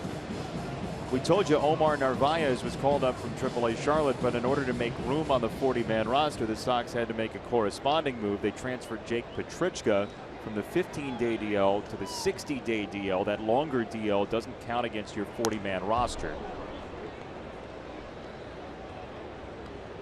J.B. Shuck went way up out of the strike zone to foul that one off. He had a huge double in the second inning, slicing it down the line. Had it stayed in, would have plated 2. As it was, only drove in 1, but set the stage for Tim Anderson. Looked to be off JB's foot, so that's not going to feel real good. Going to walk it off or try to. Here's a question that's come in via Twitter. Yes. That I'm pretty interested in, actually. Where do the Sox keep or grow the replacement sod, or do they buy it from a local provider? I would talk to Roger about that. I would assume they buy it, because if you had to grow it, it would take quite a bit of time. Splinters again. Castro, 4 out, number 1. But we will check with Roger as he comes up to flaunt his pie again. And our Xfinity Speed Replay will take a look at the last at bat of Tim Anderson. That slider was low, but out over the plate. He took it right down the line, past a diving Headley. Good for 2 bases and 2 driven in. Speed Replay is brought to you by Xfinity. Xfinity X1 will change the way you experience TV. That's Headley. 1 out, and Anderson swing and a miss. I hate that cliche. Tim going for multi-hit game number 13 in his first 25 as a White Sox player. He is down 0-2, but that was comfortable for him last time around. His double came on a 2-strike pitch. Infield pretty much straight away. The outfield playing him as an opposite field hitter. Check swing. Says DJ Rayburn. A lovely night at the ball yard. It's a good shot. To the head of the fans looking down at the ballpark. Beautiful park all the time, especially at night.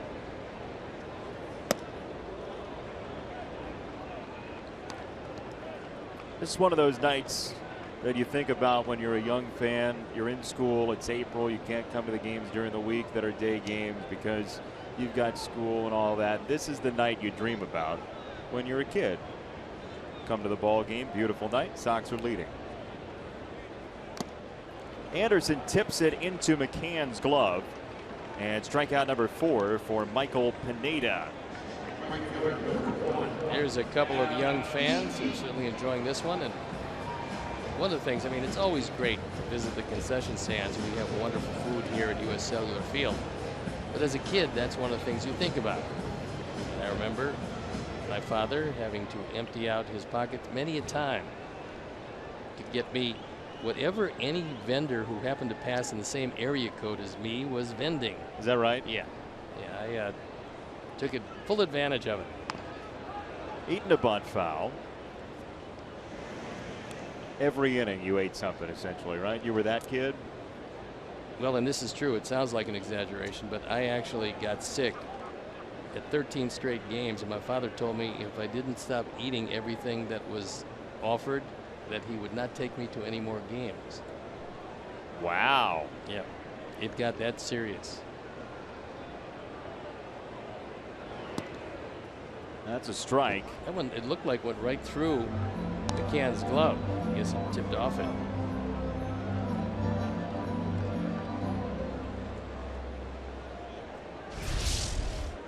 We'll watch it again. And off the end of the glove in the strike zone, but he was setting up low and away. That ball up and in.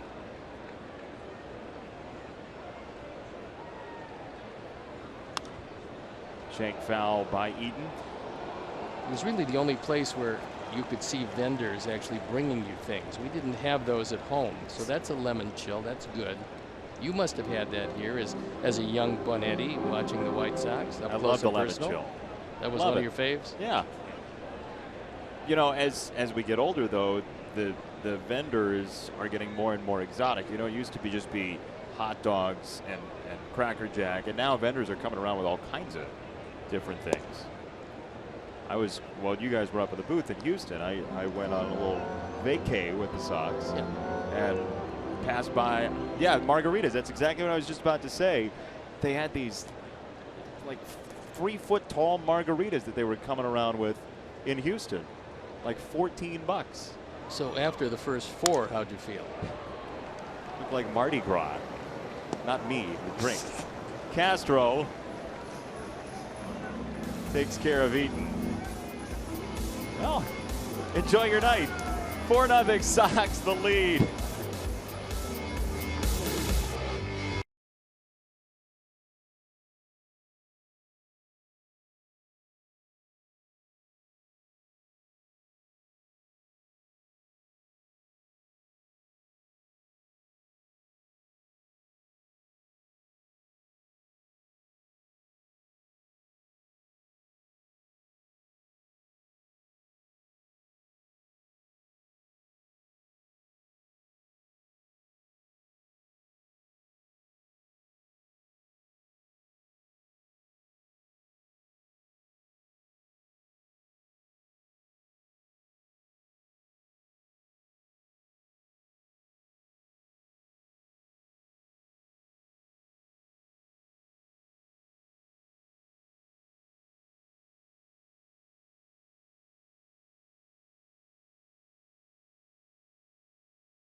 WGNTV.com, sponsored by Jeff Vukovich, your local nationwide insurance agent serving the area for 38 years. To join the nation, visit jeffvuk.com because Nationwide is on your side. Here's Brett Gardner, who takes ball number 1, 6th inning. Yankees and Sox. It's a 4-0 lead for the hometown 9 on a 4-run inning. Just 4 singles given up by Miguel tonight. You know, between innings, we were talking about this Sox starting rotation and the fact that the back end of the rotation has been so good most of the time through the last 4 starts for both James Shields and Miguel Gonzalez. And that certainly helps a couple of different things. Number one, it helps the bullpen. Number two, it certainly helps the ball club as they're bidding for their 5th straight season win, series win.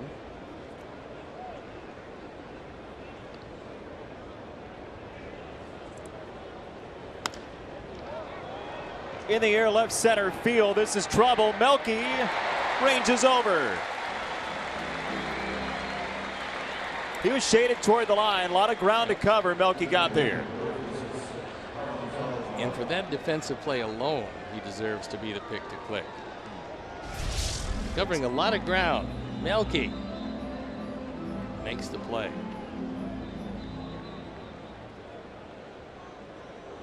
Well, you're talking about the rotation and Gonzalez's last couple of starts. Shields just 3 earned runs his last 2 starts, and that doesn't even include the start in Boston, which seemed like the one that really righted his ship. Well, 5 innings in that one. He gave up 3 runs to a really good, a really powerful Boston team. Also a Boston team that can run better than any Boston team of recent vintage. They have 11 runs tonight, leading Texas 11-6. Loaded with all-stars. Yeah, I mean, that's a really good Boston team, and that outing certainly changed the course of things for James Shields. Curveball first, then a fastball from Gonzalez to Beltran. It was nothing for 2.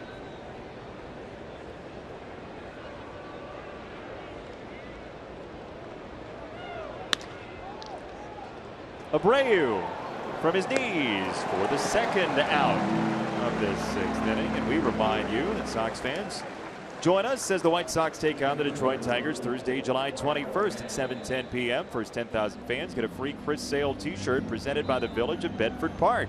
Bring your business home to Bedford Park and win big. Purchase your ticket today at whitesox.com or call 866-SOX-GAME. That's the second big effort at first base by Jose Abreu tonight. It led to 2-3-1 putouts. First one of Gardner in the 3rd. And now this one against Beltran. As Gonzalez wraps on the door of 6 innings tonight.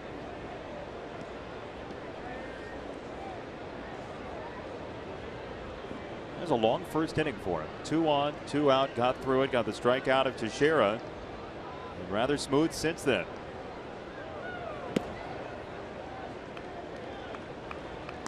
I think he was really helped out by Adam Eaton because leading off the 3rd with Ellsbury with great speed, Gardner coming up, who's always had good luck. He was cut down by Eaton. And J.B. Shuck squeezes out number 3 in the top of the 6th. Gonzalez in the left lane and cruising 4-0 Sox tonight.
To that, Vic, who was in the Air Force before becoming an umpire, he went through umpire training starting in 2003, but was an Air Force man.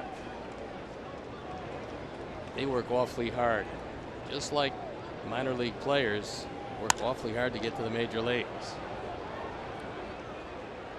Abreu a fly ball. Aaron Hicks in position. One away in the 6th. Join the 2016 Sox Pride Club for exclusive ticket offers and seating locations all season long. Game day opportunities, club auctions, ballpark tours, membership gifts, and more. Visit SoxPrideClub.com to join today.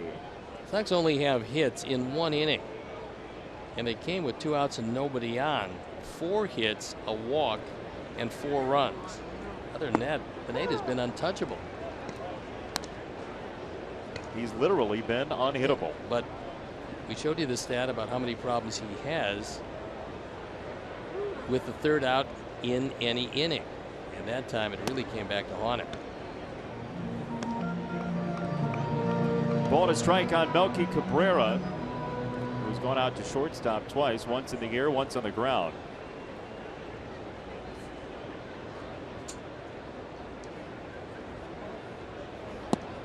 Two balls and a strike. Give you an idea how rare this particular night is. Opponents in the last 2 start. Overall, 4 for 40 against Michael Pineda. That's a 100 batting average, and that was best of 138 starters. That's what you have railings for, that foul ball. 2-2. And apparently everybody okay with CC. Telling Melky to hit it between the lines, if you would. Always jovial, Melky Cabrera. 2-2. Down foul. Time for tonight's edition of Sticks and Stone, where we ask Steve Stone about his own career. You ready? You excited about it? I am. Didn't do well against the Yankees, though. Greg Nettles, what you got? Well, I really liked him one game when he was my 3rd baseman at the All-Star game in 1980. Liked him a lot. Other than that, left-hand hitter, difficult dead pull hitter in Yankee Stadium. They had a bunch of them in those days, so I didn't like throwing to him. So I'll say that I didn't do very well. Approximate batting average? 850. No, a little less than that, I think. 3-2. I think it was gruesome. There's ball 4, a rare Yankee walk from the pitching staff. All right, let's see. Is 850 the correct answer for Greg Nettles against Steve Stone? That is the question as Melky makes his way to first. 1 out, 1 on. And let's see. 300. Oh, a homer and a double in there. And I walked him 5 times with a slugging percentage of 700, and boys were kind enough to queue up the home run. I threw a whole lot of them. Well, that's a long one, too. Yes, if you're going to throw one, throw it long. Oh, boy. In the upper deck. That was terribly windblown. I don't know if you remember that day, but the winds were 70 miles an hour straight out to right. I'll tell you what, you were always a fan. You were always a fan of the folks who were in the upper deck. You just wanted to give them a souvenir. Yeah, that was a blast. That was from that day, actually. I'm told. We're going all the way back to, apparently it was either 77 or 78, judging by the uniforms. It got very cloudy, by the way, late in that game. Sunny early. That was in 1977, the Southside Hitmen. And by the way, thanks to our producer John Walgren for digging up that footage. Yeah, nice of him not to dig up a ground ball to second base. That's anticlimactic. Ball to strike to Frazier. And a check on Cabrera at first. You see, however, the recurring theme was left-hand hitter. I didn't do very well. Right-hand hitter, I got a few of them out. Yeah, the splits weren't very good, as I recall. We looked them up a week and a half ago or so. Yeah, left-handers, very difficult.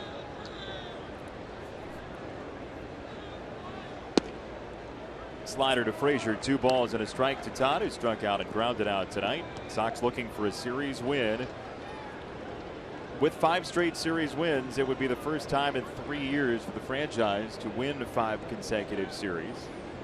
That is a couple innings away, and some work to do tonight still. And then after the off day, Atlanta comes to town, and they've been struggling. They have been in a constant state of struggle here in 2016. Actually, Atlanta probably is in town because they do play the Cubs tomorrow in a makeup game. So Atlanta and the Cubs lose an off day. And the Braves lost today 4-3 in Philadelphia, so they're probably already here.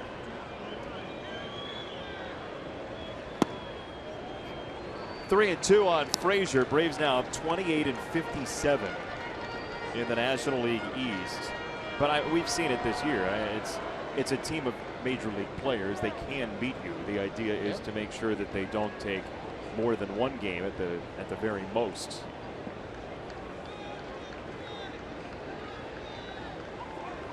Melky at first after a 1-out walk. Pineda at 85 pitches. There goes Melky, and Frazier launches it foul.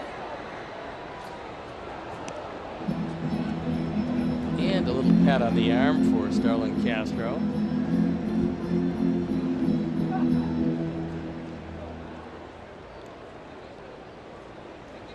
See, a very tough second inning.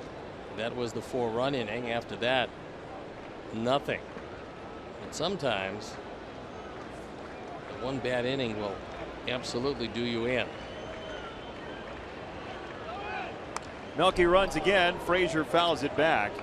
You know, the surprising thing tonight for Pineda, 4 strikeouts in 5 1/3. He struck out 49 in 36 innings in June. Remarkable stuff. And when he does get ahead to use that slider, he's normally in good shape. But with 2 outs, nobody on, moving into the stretch for the first time after the Lowry base hit, he walked Navarro. That proved very costly because then Avi got a hanging slider, took it through the left side. Shuck sliced one just inside the line, and Anderson roped one down the line. Broken bat into right field. Melky's going to hit third. He was off with the pitch. Runners at the corners for the Sox here in the 6th.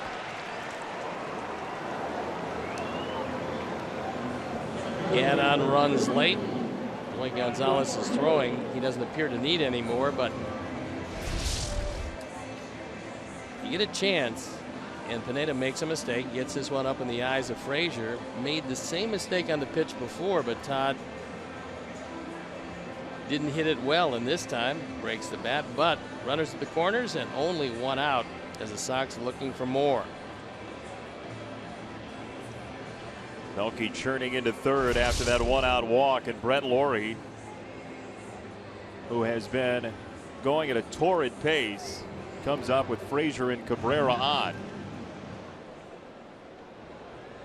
9-game hit streak for Brett. 13 for his last 34. And not many cheapies in the bunch. He's been hitting the ball hard. Even when they get him out, he's been hitting it hard.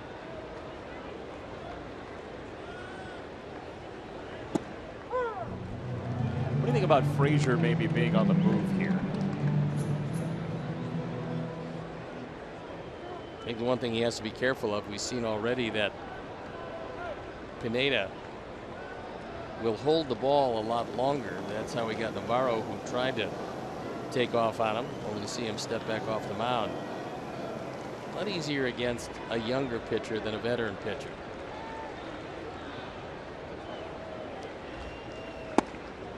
That's inside. Ball and a strike for Lawrie.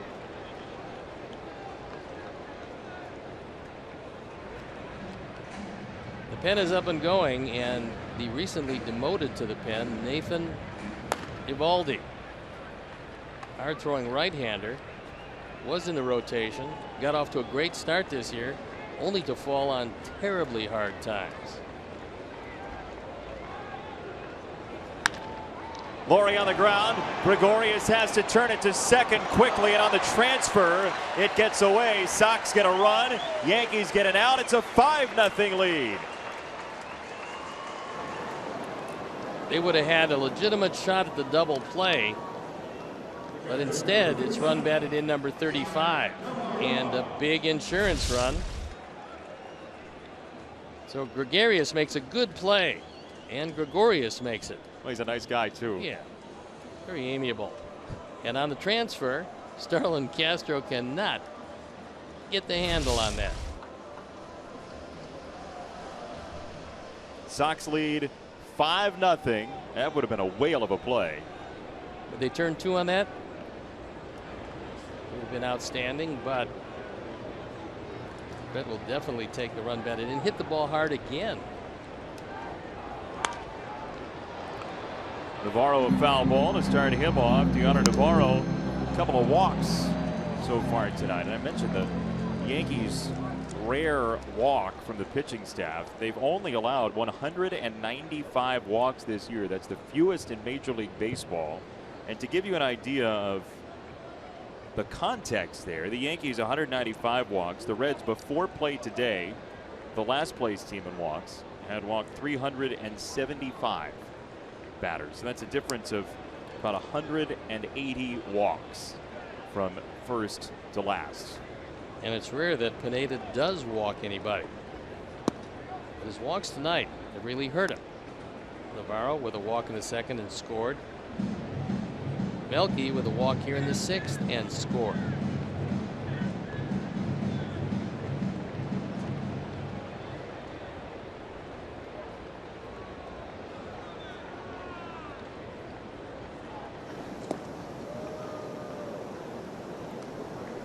Only one not to score was Navarro the second time around.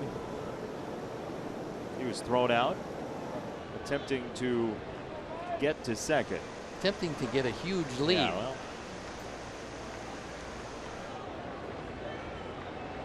it's officially a caught stealing.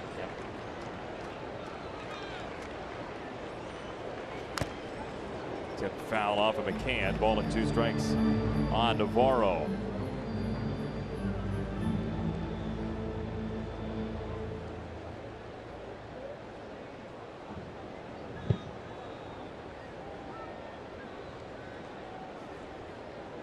Boy, that is a picture of exertion. You see the sweat just pouring off him on a very humid night.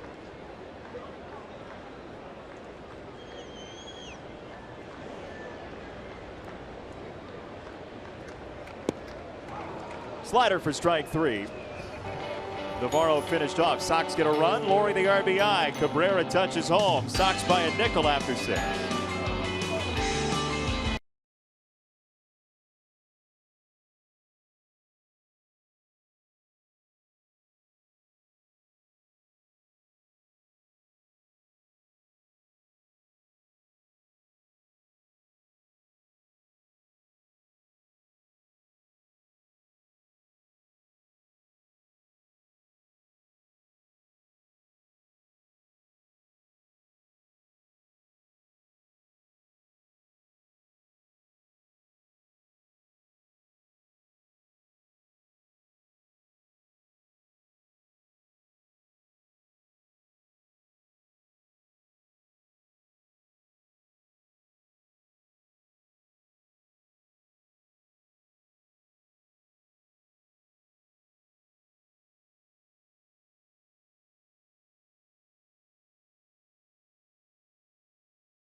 John's Pizza all season long. The day after the Sox win, get 50% off your entire online order of regular menu priced items only at papajohns.com.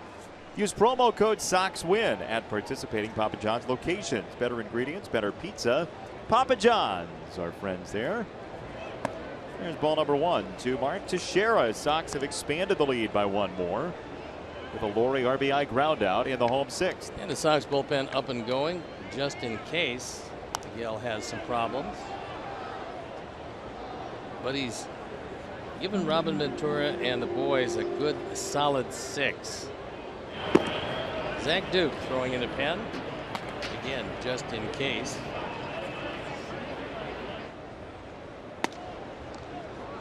Well, when Zach Duke doesn't throw on back-to-back days, you start to wonder if he's going crazy out there. I mean, he didn't throw at all in that Houston series for a long while. The major league leader in games played this season. 4 pitchers. In the air, center field. J.B. Shuck going back, and J.B. Shuck dances into position for out number 1. Time for a new feature we have here on Sox Broadcast. It's called 6 Degrees of Luke Appling, taking him to a player in our game. Luke Appling played with Gus Zernial for the White Sox in 1950. Jim Bunning was with him in the Tigers 1959. Bill Buckner played with Jim in the Dodgers in 1969. Bill and Ellis Burks got together with the Red Sox in '87, and Ellis Burks played with CC Sabathia for the Cleveland Indians in the late 2000s. Luke Appling, the franchise leader in games played for the White Sox. 6 Degrees of Luke Appling, replete with baseball cards tonight. 2 out. Castro grounds out and stop the presses. Starlin Castro is 0 for 3. And Miguel Gonzalez is having a wonderful night. After some problems in the first, he's really settled down. He's given this Yankee lineup that was so devastating yesterday with their 20 hits. He's given them 4 singles. That's been it. Getting closer to the 100 pitch mark. That's why Zach Duke is throwing, but quickly 2 up, 2 down here in the 7th. And here is the very affable Didi Gregorius, who takes strike number 1. He affably went after that ball in the hole last inning.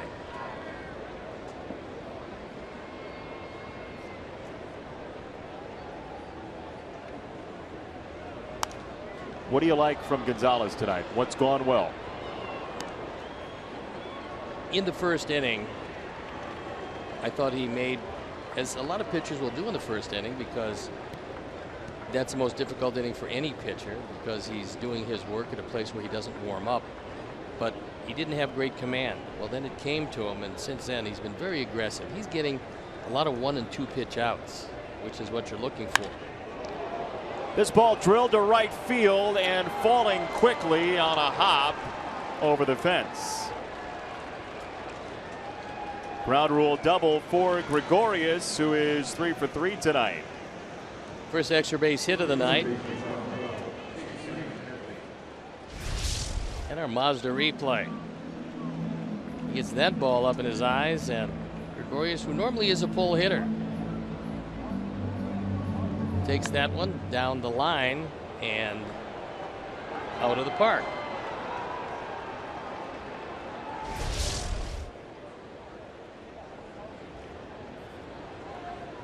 In scoring position for Headley, who fouls it off. A lot of these Yankees are pull hitters, and so because of that, and that's probably largely because of their ballpark, but he's been keeping the ball away nicely, and when he goes in, he doesn't go in on the plate. He's going in off the plate, making it that much more difficult for them. That's the reason why he's as successful as he's been this evening. 1 strike. Fastball running away. 1 ball, 1 strike to Headley, who's 0 for 10 career against Miguel Gonzalez. Miguel, who was born in Mexico, moved at a very young age to California.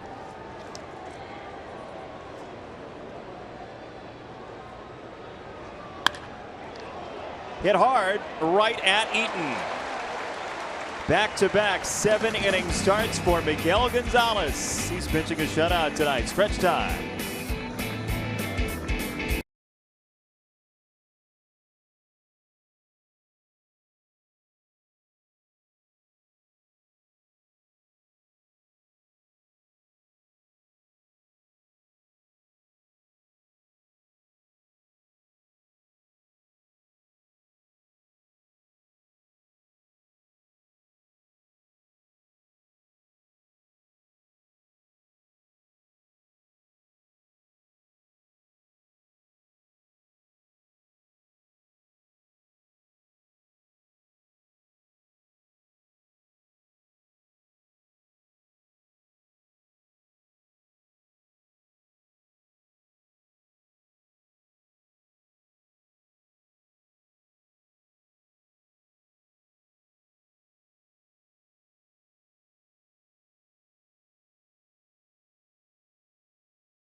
All around Major League Baseball.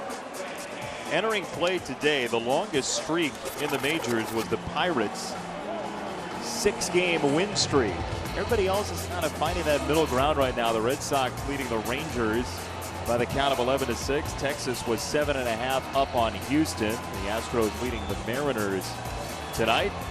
Mets with another win. They've gotten hot, up to 46-38. And the Cubs losing a series to the Cincinnati Reds, 5-3 in that game. The Orioles in 14 in Los Angeles. The Pirates with that 6-game win streak on the line, trailing in St. Louis. Cardinals, who are currently in second place in the Central, but a loss there would flip that with the Pirates. Well, it was a 5-2 game, now 5-4. The Pirates were threatening, and that game in Los Angeles with Baltimore on getaway day took 5 hours and 24 minutes, which is exactly what you want to do on getaway day. But the Orioles won it, so they're happy. The Dodgers, not so much. And the Yankees will dip into the bullpen. Nathan Eovaldi Throws a strike to Avi Garcia. at 101 miles an hour. When Nathan gets it over, they don't hit him very well. ERA, however, above 5.5. He started out looking like he was headed to the All-Star game, but unfortunately for him and the Yankees, he ran into some very tough sledding.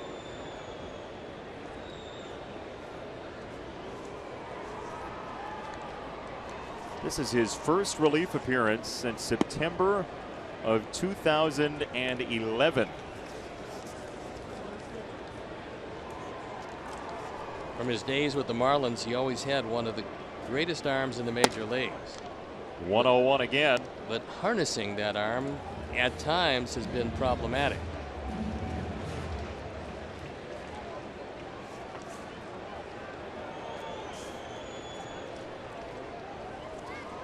Two and two on Garcia. Goes to 3-2.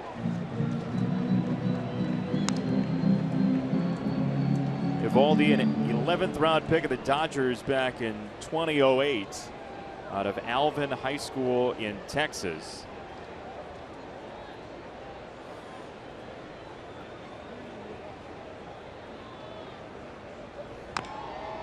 Avi stays alive at 101 miles an hour.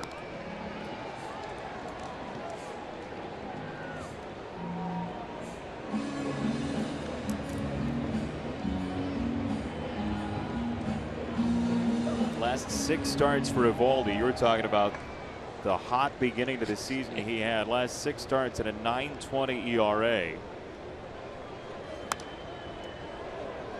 Well, the Yankees really wanted him in the starting rotation, as he has been for quite some time. And when he got off to that hot start, Larry Rothschild and Joe Girardi figured he had really started to figure it out. But all of a sudden, the control just deserted him, and you fall behind even at 101, you get hit pretty hard. Ball 4. Tried the breaking ball low, and Avi Garcia with a leadoff walk. Here comes Shuck, who's 1 for 2. A 4th drive of the game coming in the 2nd inning, and he slices this ball down the line. Gardner can't get to it. One hop out of the ballpark, driving in 1 and setting the stage for the 2 RBI double that followed with Tim Anderson. J.B. Shuck, 4th drive of the game.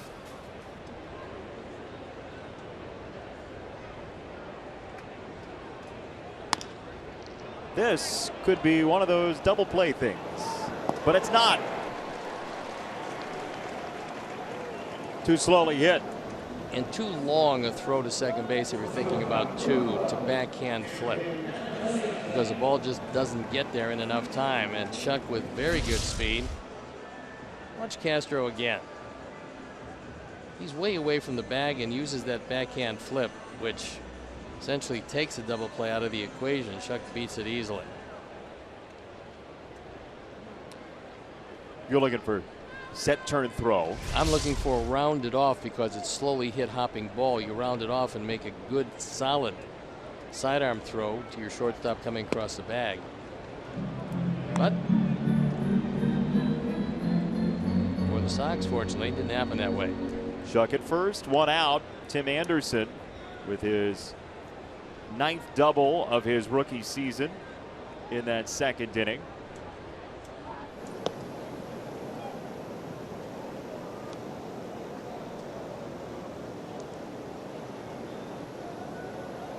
Mark Teixeira has been one of the very good defensive first basemen over the years. Doesn't hurt that as a switch hitter, he's hit over 400 home runs. There's a strike, says DJ Rayburn. Ball and a strike on Anderson.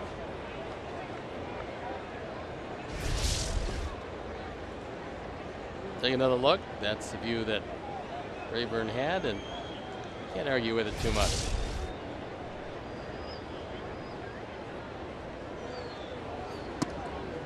The Sox moved Tim Anderson into the leadoff spot on June 13th. That's when Robin shuffled the lineup. Sox entering play that day were 31-32. They have, after that decision, gone 12-9, hoping for 13-9 with a win tonight. But it immediately catalyzed the offense, with Anderson going from 9-1 very early in his Sox career. And what Robin was just waiting for was for him to show just a glimmer that he was starting to pick it up, because he had hit #1 in the minor leagues. So it wasn't that difficult to transition to shifting Eaton to 2 where he's excelled. You know, Kansas City put their closer Wade Davis on the disabled list, so they have a novel concept to eliminate the loss of Davis. That is, don't get close enough to have to use him. Never have a 9th inning lead. Oh, they lost 3 in a row to Toronto, north of the border. 4-2 today. Stroman over Herrera. Kansas City's record falls to 43-41. Sox would pass the Royals with a win tonight. Shuck is off, and that ball is blasted foul. Took a little something off to get it over at 99. That's a luxury. Yeah. What's the hardest you ever threw? We used a different type of gun in those days, but I threw as hard as a Baldy. 99? Actually, I thought triple digits. Fouled away again. Really? Yeah, you know, I don't know what it was. I gained velocity every year from 16 to 23 and was the hardest throwing pitcher in the San Francisco organization, which is why they moved me through the system so quickly. I was averaging 9 strikeouts a game. Then after 2 years at Candlestick Park and 4 cases of tendonitis, the fastball just went away. It literally took me 2 years to realize I didn't have that big fastball anymore, and I had to become a different pitcher. Shucks off. Anderson, a drive right center field. Ellsbury back, still going, and he's there. Jacoby Ellsbury now a member of the Emerald Club, and 2 out for Eaton. Well, that was a blast that just barely stayed in the ballpark as Anderson bidding for his 5th home run. Jacoby Ellsbury measuring it all the way, has just enough room. And you can pretty much pick out whatever you want. He picked out the baseball. A couple more of those, he'll be executive elite. Here's Adam Eaton. 2 out, runner on. 5-0 Sox. 0-1. But I will tell you what a big fastball allows you to do, and that is to get away with a few more mistakes. But in those days, when I did throw hard, I had no idea how to pitch whatsoever. And so, you know, I can certainly empathize with the struggles on occasion that all young pitchers are going through. Carlos Rodon, as a young pitcher coming to major leagues with a very good fastball and not yet knowing the intricacies of how to pitch in the major leagues, it's not an easy task. He's 23 years old, A lot of guys still applying their trades in the minor leagues as he's trying to learn it here in the major leagues. So where some fans will get frustrated with a young pitcher because he's not Chris Sale, that's unrealistic. Because Chris came up and pretty much got it right away, but he was also armed with a refined changeup when he moved from the bullpen to the starting rotation. That's something at this point that Carlos doesn't have. He will, he doesn't have it yet. And so the major leagues will teach you a lot of lessons, and some guys learn them more quickly than others. Shuck runs again. Good pitch to throw on, and he is out at second base. Yeah, there's the call. Took a moment for the official word from Bill Welke. Shuck is aghast, and we will see if this is reviewed. Would be the final out of the inning. Or it's a 2-ball, 2-strike count. Rick Renteria on the horn with the video room. Well, I think Welke was looking at Vic Carapazza to see if that was a called third or not.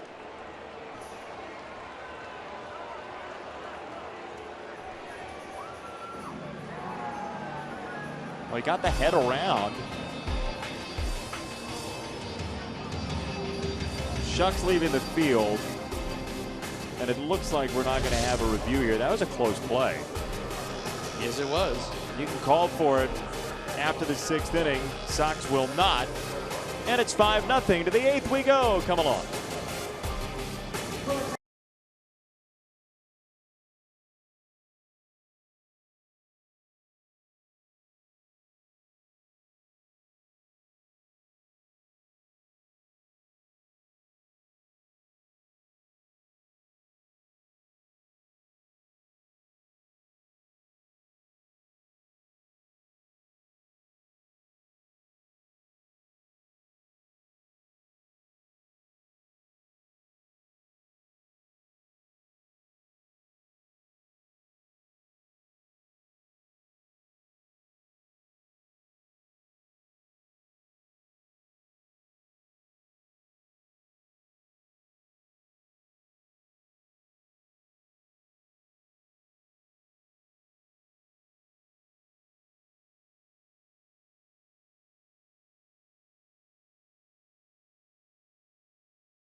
Anderson.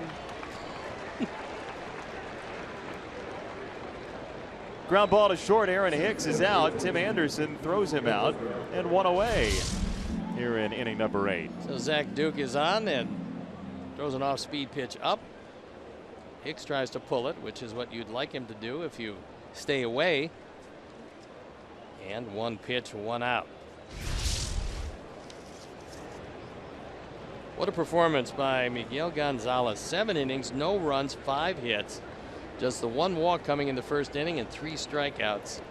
He was masterful tonight. Second straight 7-inning performance for Gonzalez leads to Duke. Zach Duke on for the 42nd time. He's 2-0, ERA at 2.96.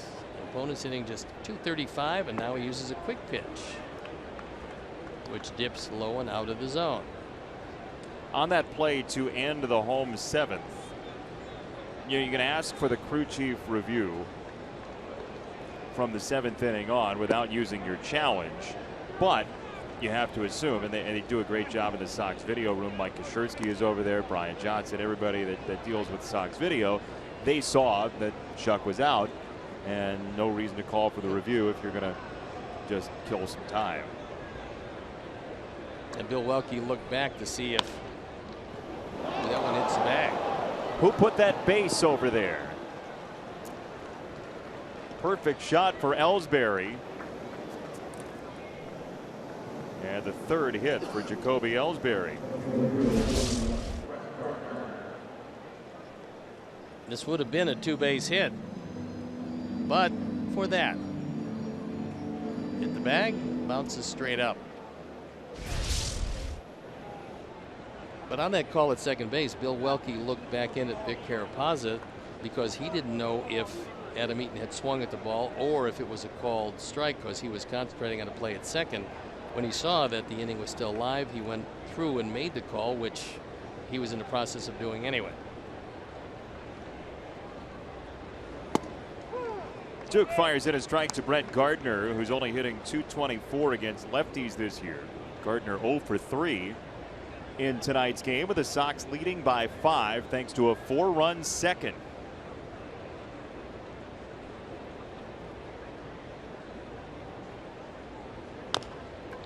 Tapper back to the mound. Duke spins it to second, and that's all the Sox will get with the speed of Gardner. Ellsbury cut down. 2 out. Baseball's 2 biggest summer events are back-to-back. Home Run Derby on ESPN July 11th at 7 p.m. Central, and baseball's biggest stars at the 87th All-Star Game presented by MasterCard July 12th on Fox. Coverage begins 6:30 p.m. Central Time. Chris Sale will be there. Some of you may be there, watching, visiting, whatever it might be. We saw the jersey earlier today at the beginning of our show. Chris Sale showing off that Padres look-alike All-Star jersey. Padres in the early years. Prior to the Friar. There it is. Those are vintage. Yep. That's one description of them. How about Bruce? Get in the camera shot as well. He's vintage too. 2 strikes on Carlos Beltran, who's nothing for 3 this evening. That's Bruce Levine, Intrepid reporter for many years. He drives at Intrepid.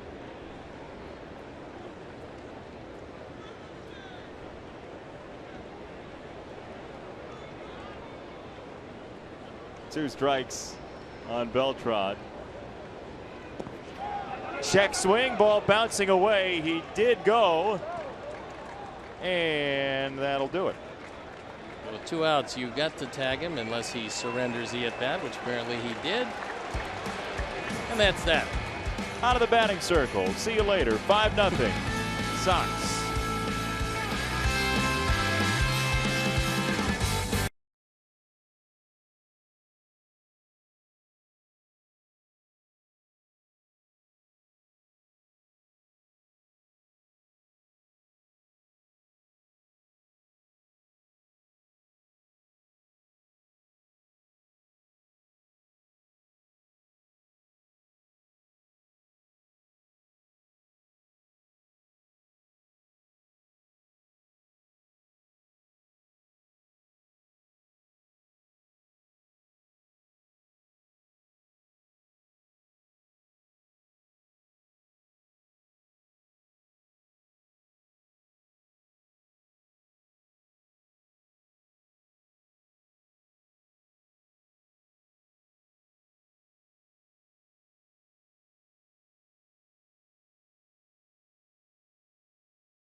Sox tonight, 5-0 in an errorless game. Miguel Gonzalez was brilliant through 7 innings, just to 5 hits. Fred Laurie extended his hitting streak to 9. And Tim Anderson with a 2-run double in the 2nd inning. Brought to you by Honda. Start something special with a great deal on a Honda now at your Honda dealer. Sox are motoring along tonight. They're up 5-0 in the series finale. 2-0 on Eaton, who's nothing for 3 this evening, but came in with a .446 career average against these New York Yankees. 2-0 from Eovaldi. Line foul. Sox will play the Braves for the final series before the All-Star break. Pitchers to be announced for Atlanta. Sox will go with Sale, Quintana, and Shields Friday, Saturday, Sunday. Pretty good threesome going against the Braves. Foul ball down the line, very close. That one missed by an eyelash. Marvin Hudson on the call. And I'm thinking that that one might have hit the line. But Marvin right there. We'll take another look at it. We'll slow it down for you. And boy, that one just missed. Could you argue that maybe a blade or two with chalk? You can absolutely argue whatever you want. Thank you. However, no. 2-2 for Eaton. That's why those lines are so important. They've got to be straight. Well, people would notice if they weren't. I would think so. 3-2 for Eaton.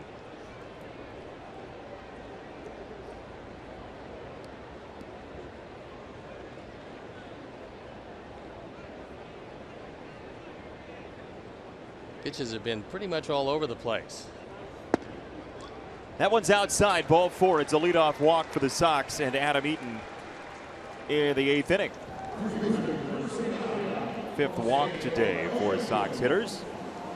And here's Abreu.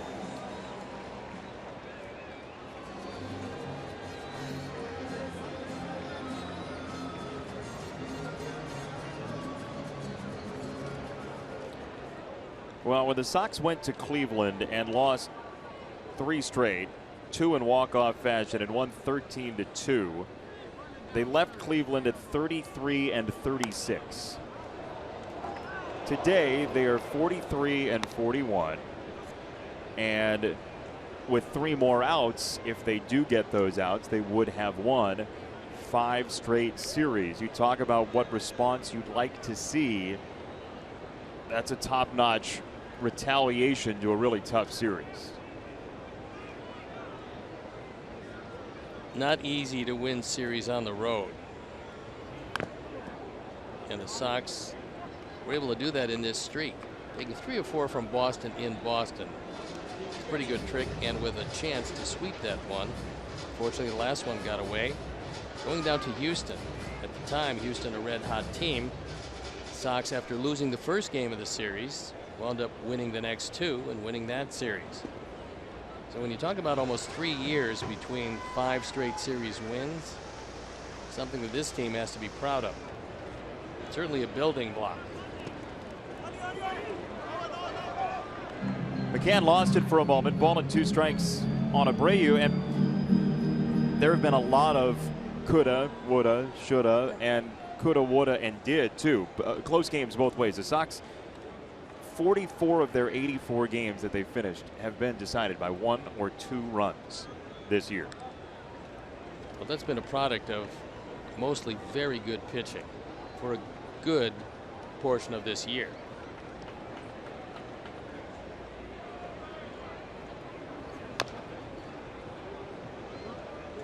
The attitude that a team has to have, if the team is going to be really good, is we're going to stay close to you until you make the mistake. And that's the attitude that good teams will have on a daily or nightly basis. Sure, you're going to run away with some games, very few. But if you believe that the other team will make a critical mistake before you will, you're going to win your share. This one bounces away. First base was occupied. Abreu's out, but Eaton makes his way to second. And Melky Cabrera with a runner in scoring position. We told you that the first All-Star game, the anniversary is today. It was in Chicago in 1933. This is the American League All-Stars, including Ruth and Gehrig. I like their chances on that one. Joe Cronin at shortstop, a manager to be, and Jimmy Dykes at third. Lefty Gomez on the hill, Rick Farrell behind the plate, Al Simmons, another great player in center field, Charlie Gehringer, Ben Chapman. That lineup would win you a few games. We saw Lefty Gomez's name earlier with 7 straight All-Star appearances, the most in a row ever for a left-handed pitcher. Now, you know what? If he was a righty, that would have been a big problem. One of those ironic nicknames. Or Pat Venditti. The ambidextrous. Ambidextrous Gomez.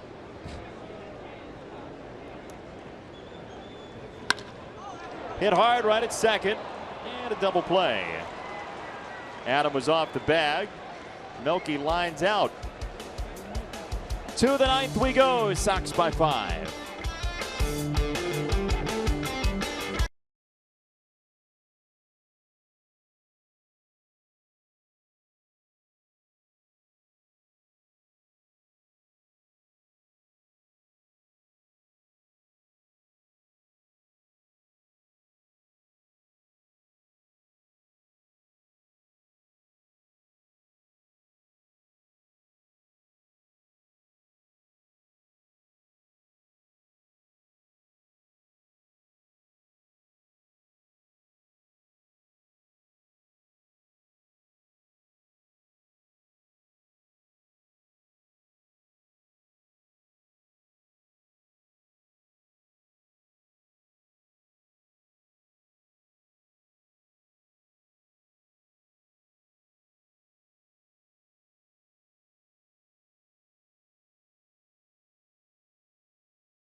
There's a line drive to left to start off our 9th inning. Brian McCann with a leadoff single. Tonight's bona fide player of the game is Miguel Gonzalez. 7 innings, 5 hits, no runs with a walk and 3 strikeouts. He was absolutely brilliant. And with 3 outs, he will wrap up the win. It would be if this game is finished for him. His 2nd victory of the year for the White Sox. Hey, good news, by the way, from the Arizona League tonight. Zach Collins, the Sox first round draft pick, first round draft pick, has a single in his first pro at bat and scored a run for the Arizona League team.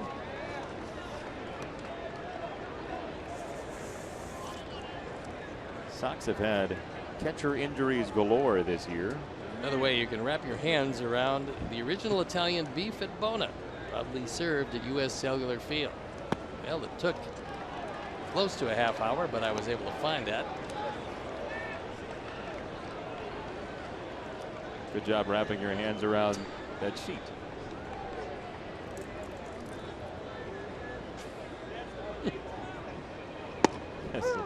strike from Duke to Mark Teixeira, who's 0 for 3 with a line out, a strikeout, and a fly out. Sometimes these things disappear, you know. Strike 2 called. Xfinity Pitch Tracks may disagree, but Xfinity Pitch Tracks is not a human. No, Teixeira not particularly happy with this call, but close enough. On a backdoor slider.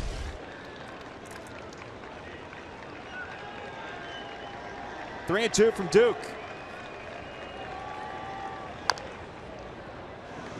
Foul, third base line. Fans, the All-Stars have been announced, all but 2. You can now vote to fill the final National and American League All-Star roster spots. Visit MLB.com/vote and cast your 2016 Esurance MLB All-Star Game final vote today. Vote now. Voting ends Friday, July 8th, 4 p.m. Eastern Time. At 7 p.m. around these parts. Or 3 p.m. Did I say 4 p.m. Eastern Time? It's July 8th, 4 p.m. Eastern Time. That's 3 o'clock. Check your calendars. You can wrap your hands around that one. 3-2. He got him. Strike 3.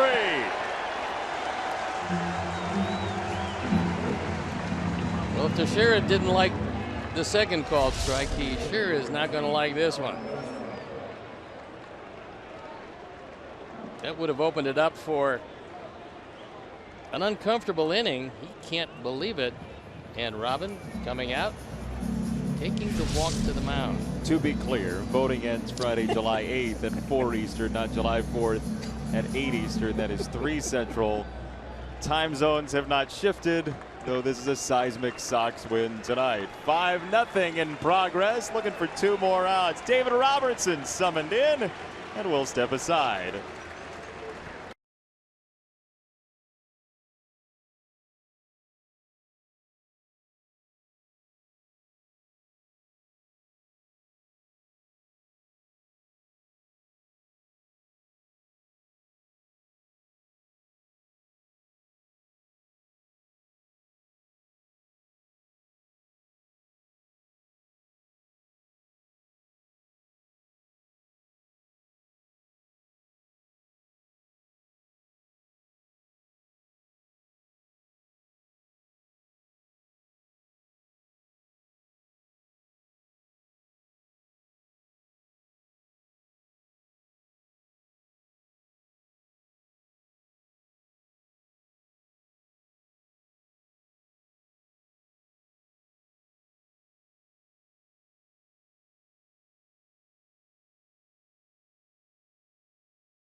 Save situation now for the 35th time. Robin figuring that with the off day tomorrow, he certainly needs to keep sharp. So he brings him into this one. 35 appearances, and he's been magnificent. 23 for 25 in save situations. He was with the Yankees from 08 to 14 all the way through last season, and David Robertson faces his former mates. Starlin Castro takes a strike.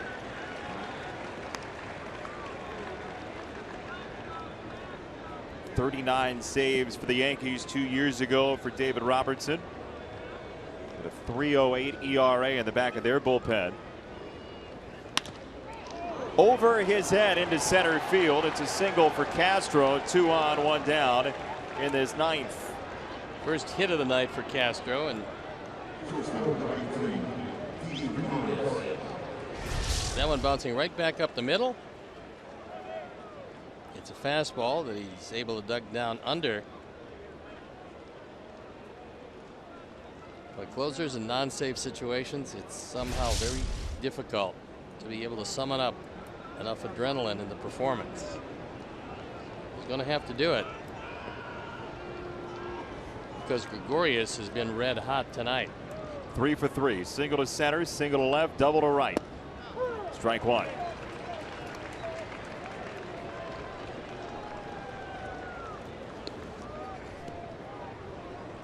Sox were shut out yesterday 9-0, trying to complete a shutout this evening in turn against the Yankees, who will head to Cleveland after this one. Tipped foul, 2 strikes on Gregorius. Sox came into play today 8.5 back of Cleveland. The Indians have lost their 33rd game of the year. The Sox, with 2 more outs, could pick up a game in the division. They would be in 3rd place if they won tonight.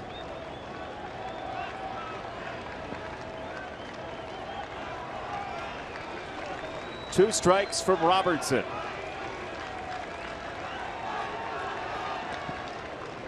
Gregorius dances out of the way. Ball and 2 strikes.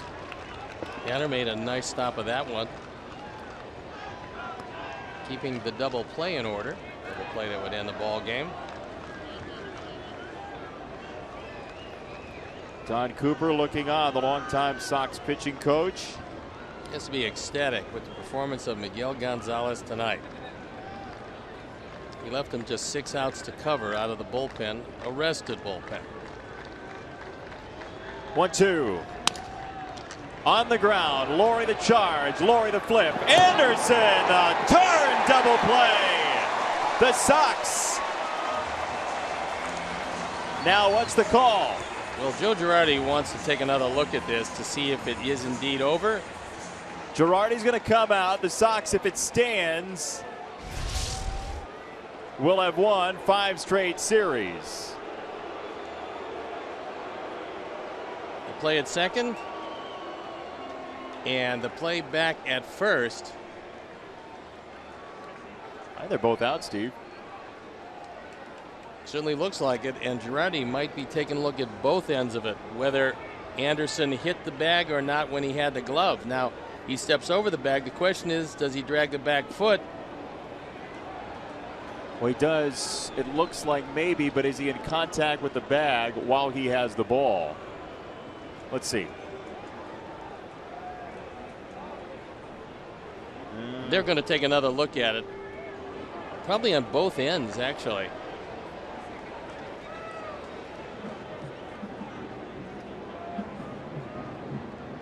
I think he's safe at second from that look. Castro is coming into second.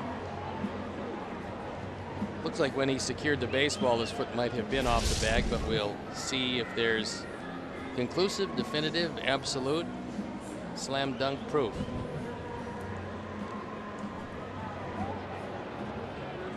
A couple of years ago, that's an out with the neighborhood play at second base.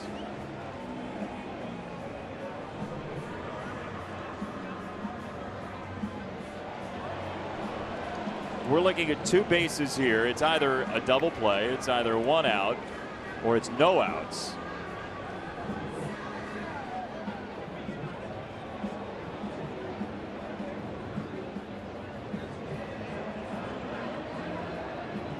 Gregorius with the ground ball. Castro into second. One thing we're sure of is if play continues, McCann will be at third. Yes. Everything else is pending with the review in New York. Initially called a double play. Now take a look behind Brett Lawrie. He catches it, but then he drops his hands.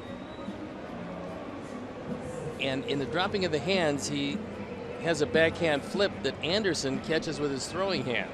So in a situation where the ball is not hit horribly hard, watch him here, catches it, but the backhand flip might have taken Anderson a touch too late to get the bag with the ball in his hand.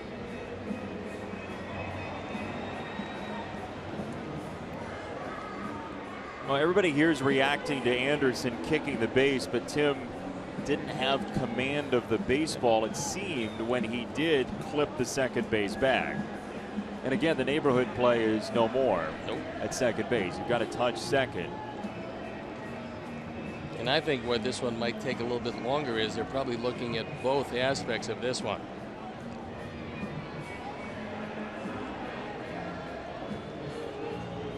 Let's look at first now.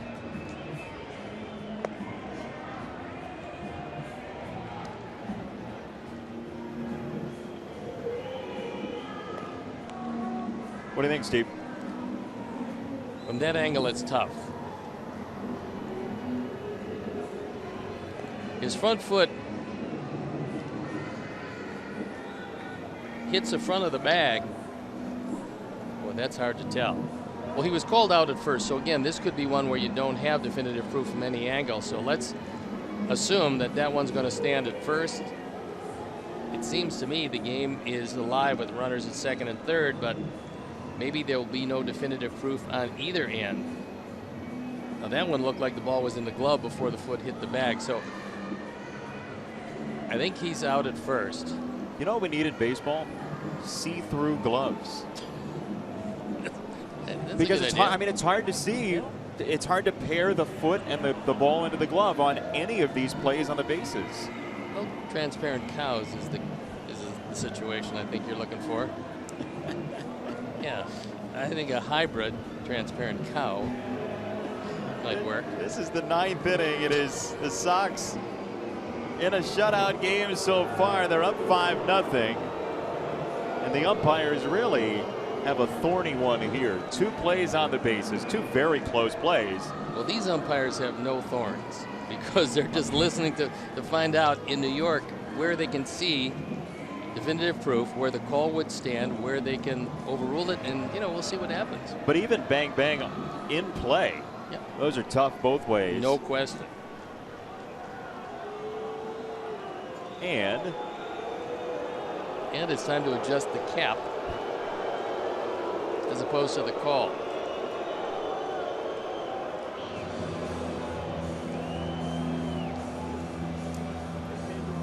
as it stands, the game would be over. If anybody's safe, the game is not over. There's a chance the Yankees have loaded the bases or something in between. Seems like the best money would be out at first, safe at second. That's what you would think, but I think maybe, well, he's just adjusting. Now he's just adjusting the ear flaps. David Robertson can only stand and watch while the review is going on. This may be the longest of the season for the White Sox, both in total elapsed time and in gravity. Well, you'd like to see David throw a couple of warm-up pitches. All right, here comes the call. Safe at second, out at first. Yeah, I mean, we had that one quite some time ago, so that's exactly what's going to happen. The game is going to stay alive with runners at second and third. Just his hesitation. That's all it took, as Anderson drags his foot, but no contact when he has possession of the baseball, which you talked about earlier, and then the play at first, he's out by an eyelash. That call stands. And yes, it took a while, but that's why you have replay. You want to get it right in that scenario. Close play at second, you get the out at first. So it's a 4-6-3 out on Gregorius. Castro to second, McCann to third. Still a 5-0 game, and Chase Headley is the final quarry for David Robertson tonight. Ball one to Headley, who's nothing for three.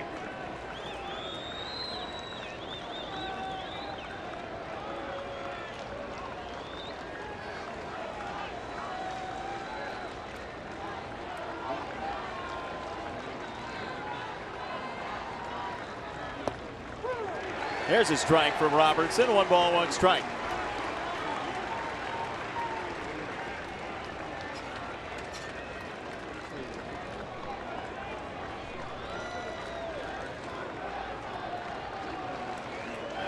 Ball and a strike.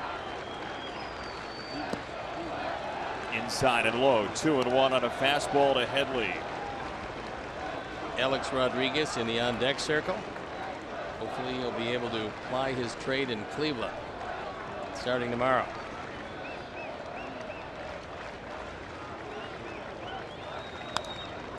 Fouled away, 2-2 on Headley with 2 down.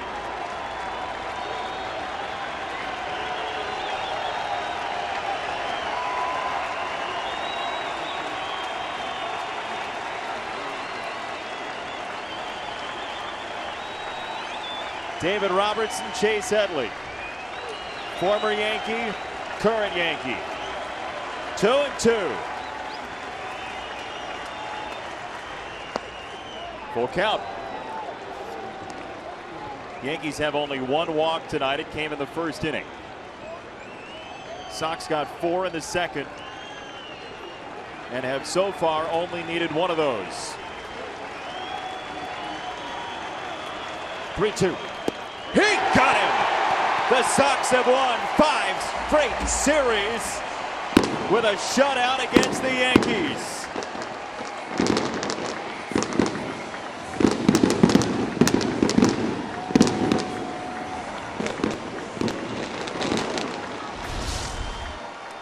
Final out of the series and final out against the Yankees this year. Cannavaro cradles it. And the Sox have done something that they haven't done in close to 3 years by winning their 5th series in a row with the off day tomorrow and Atlanta coming to town over the weekend. Sox moved to 44-41. They dropped the Yankees to 2 under. 5-0 your final. And we'll wrap it up coming up after this.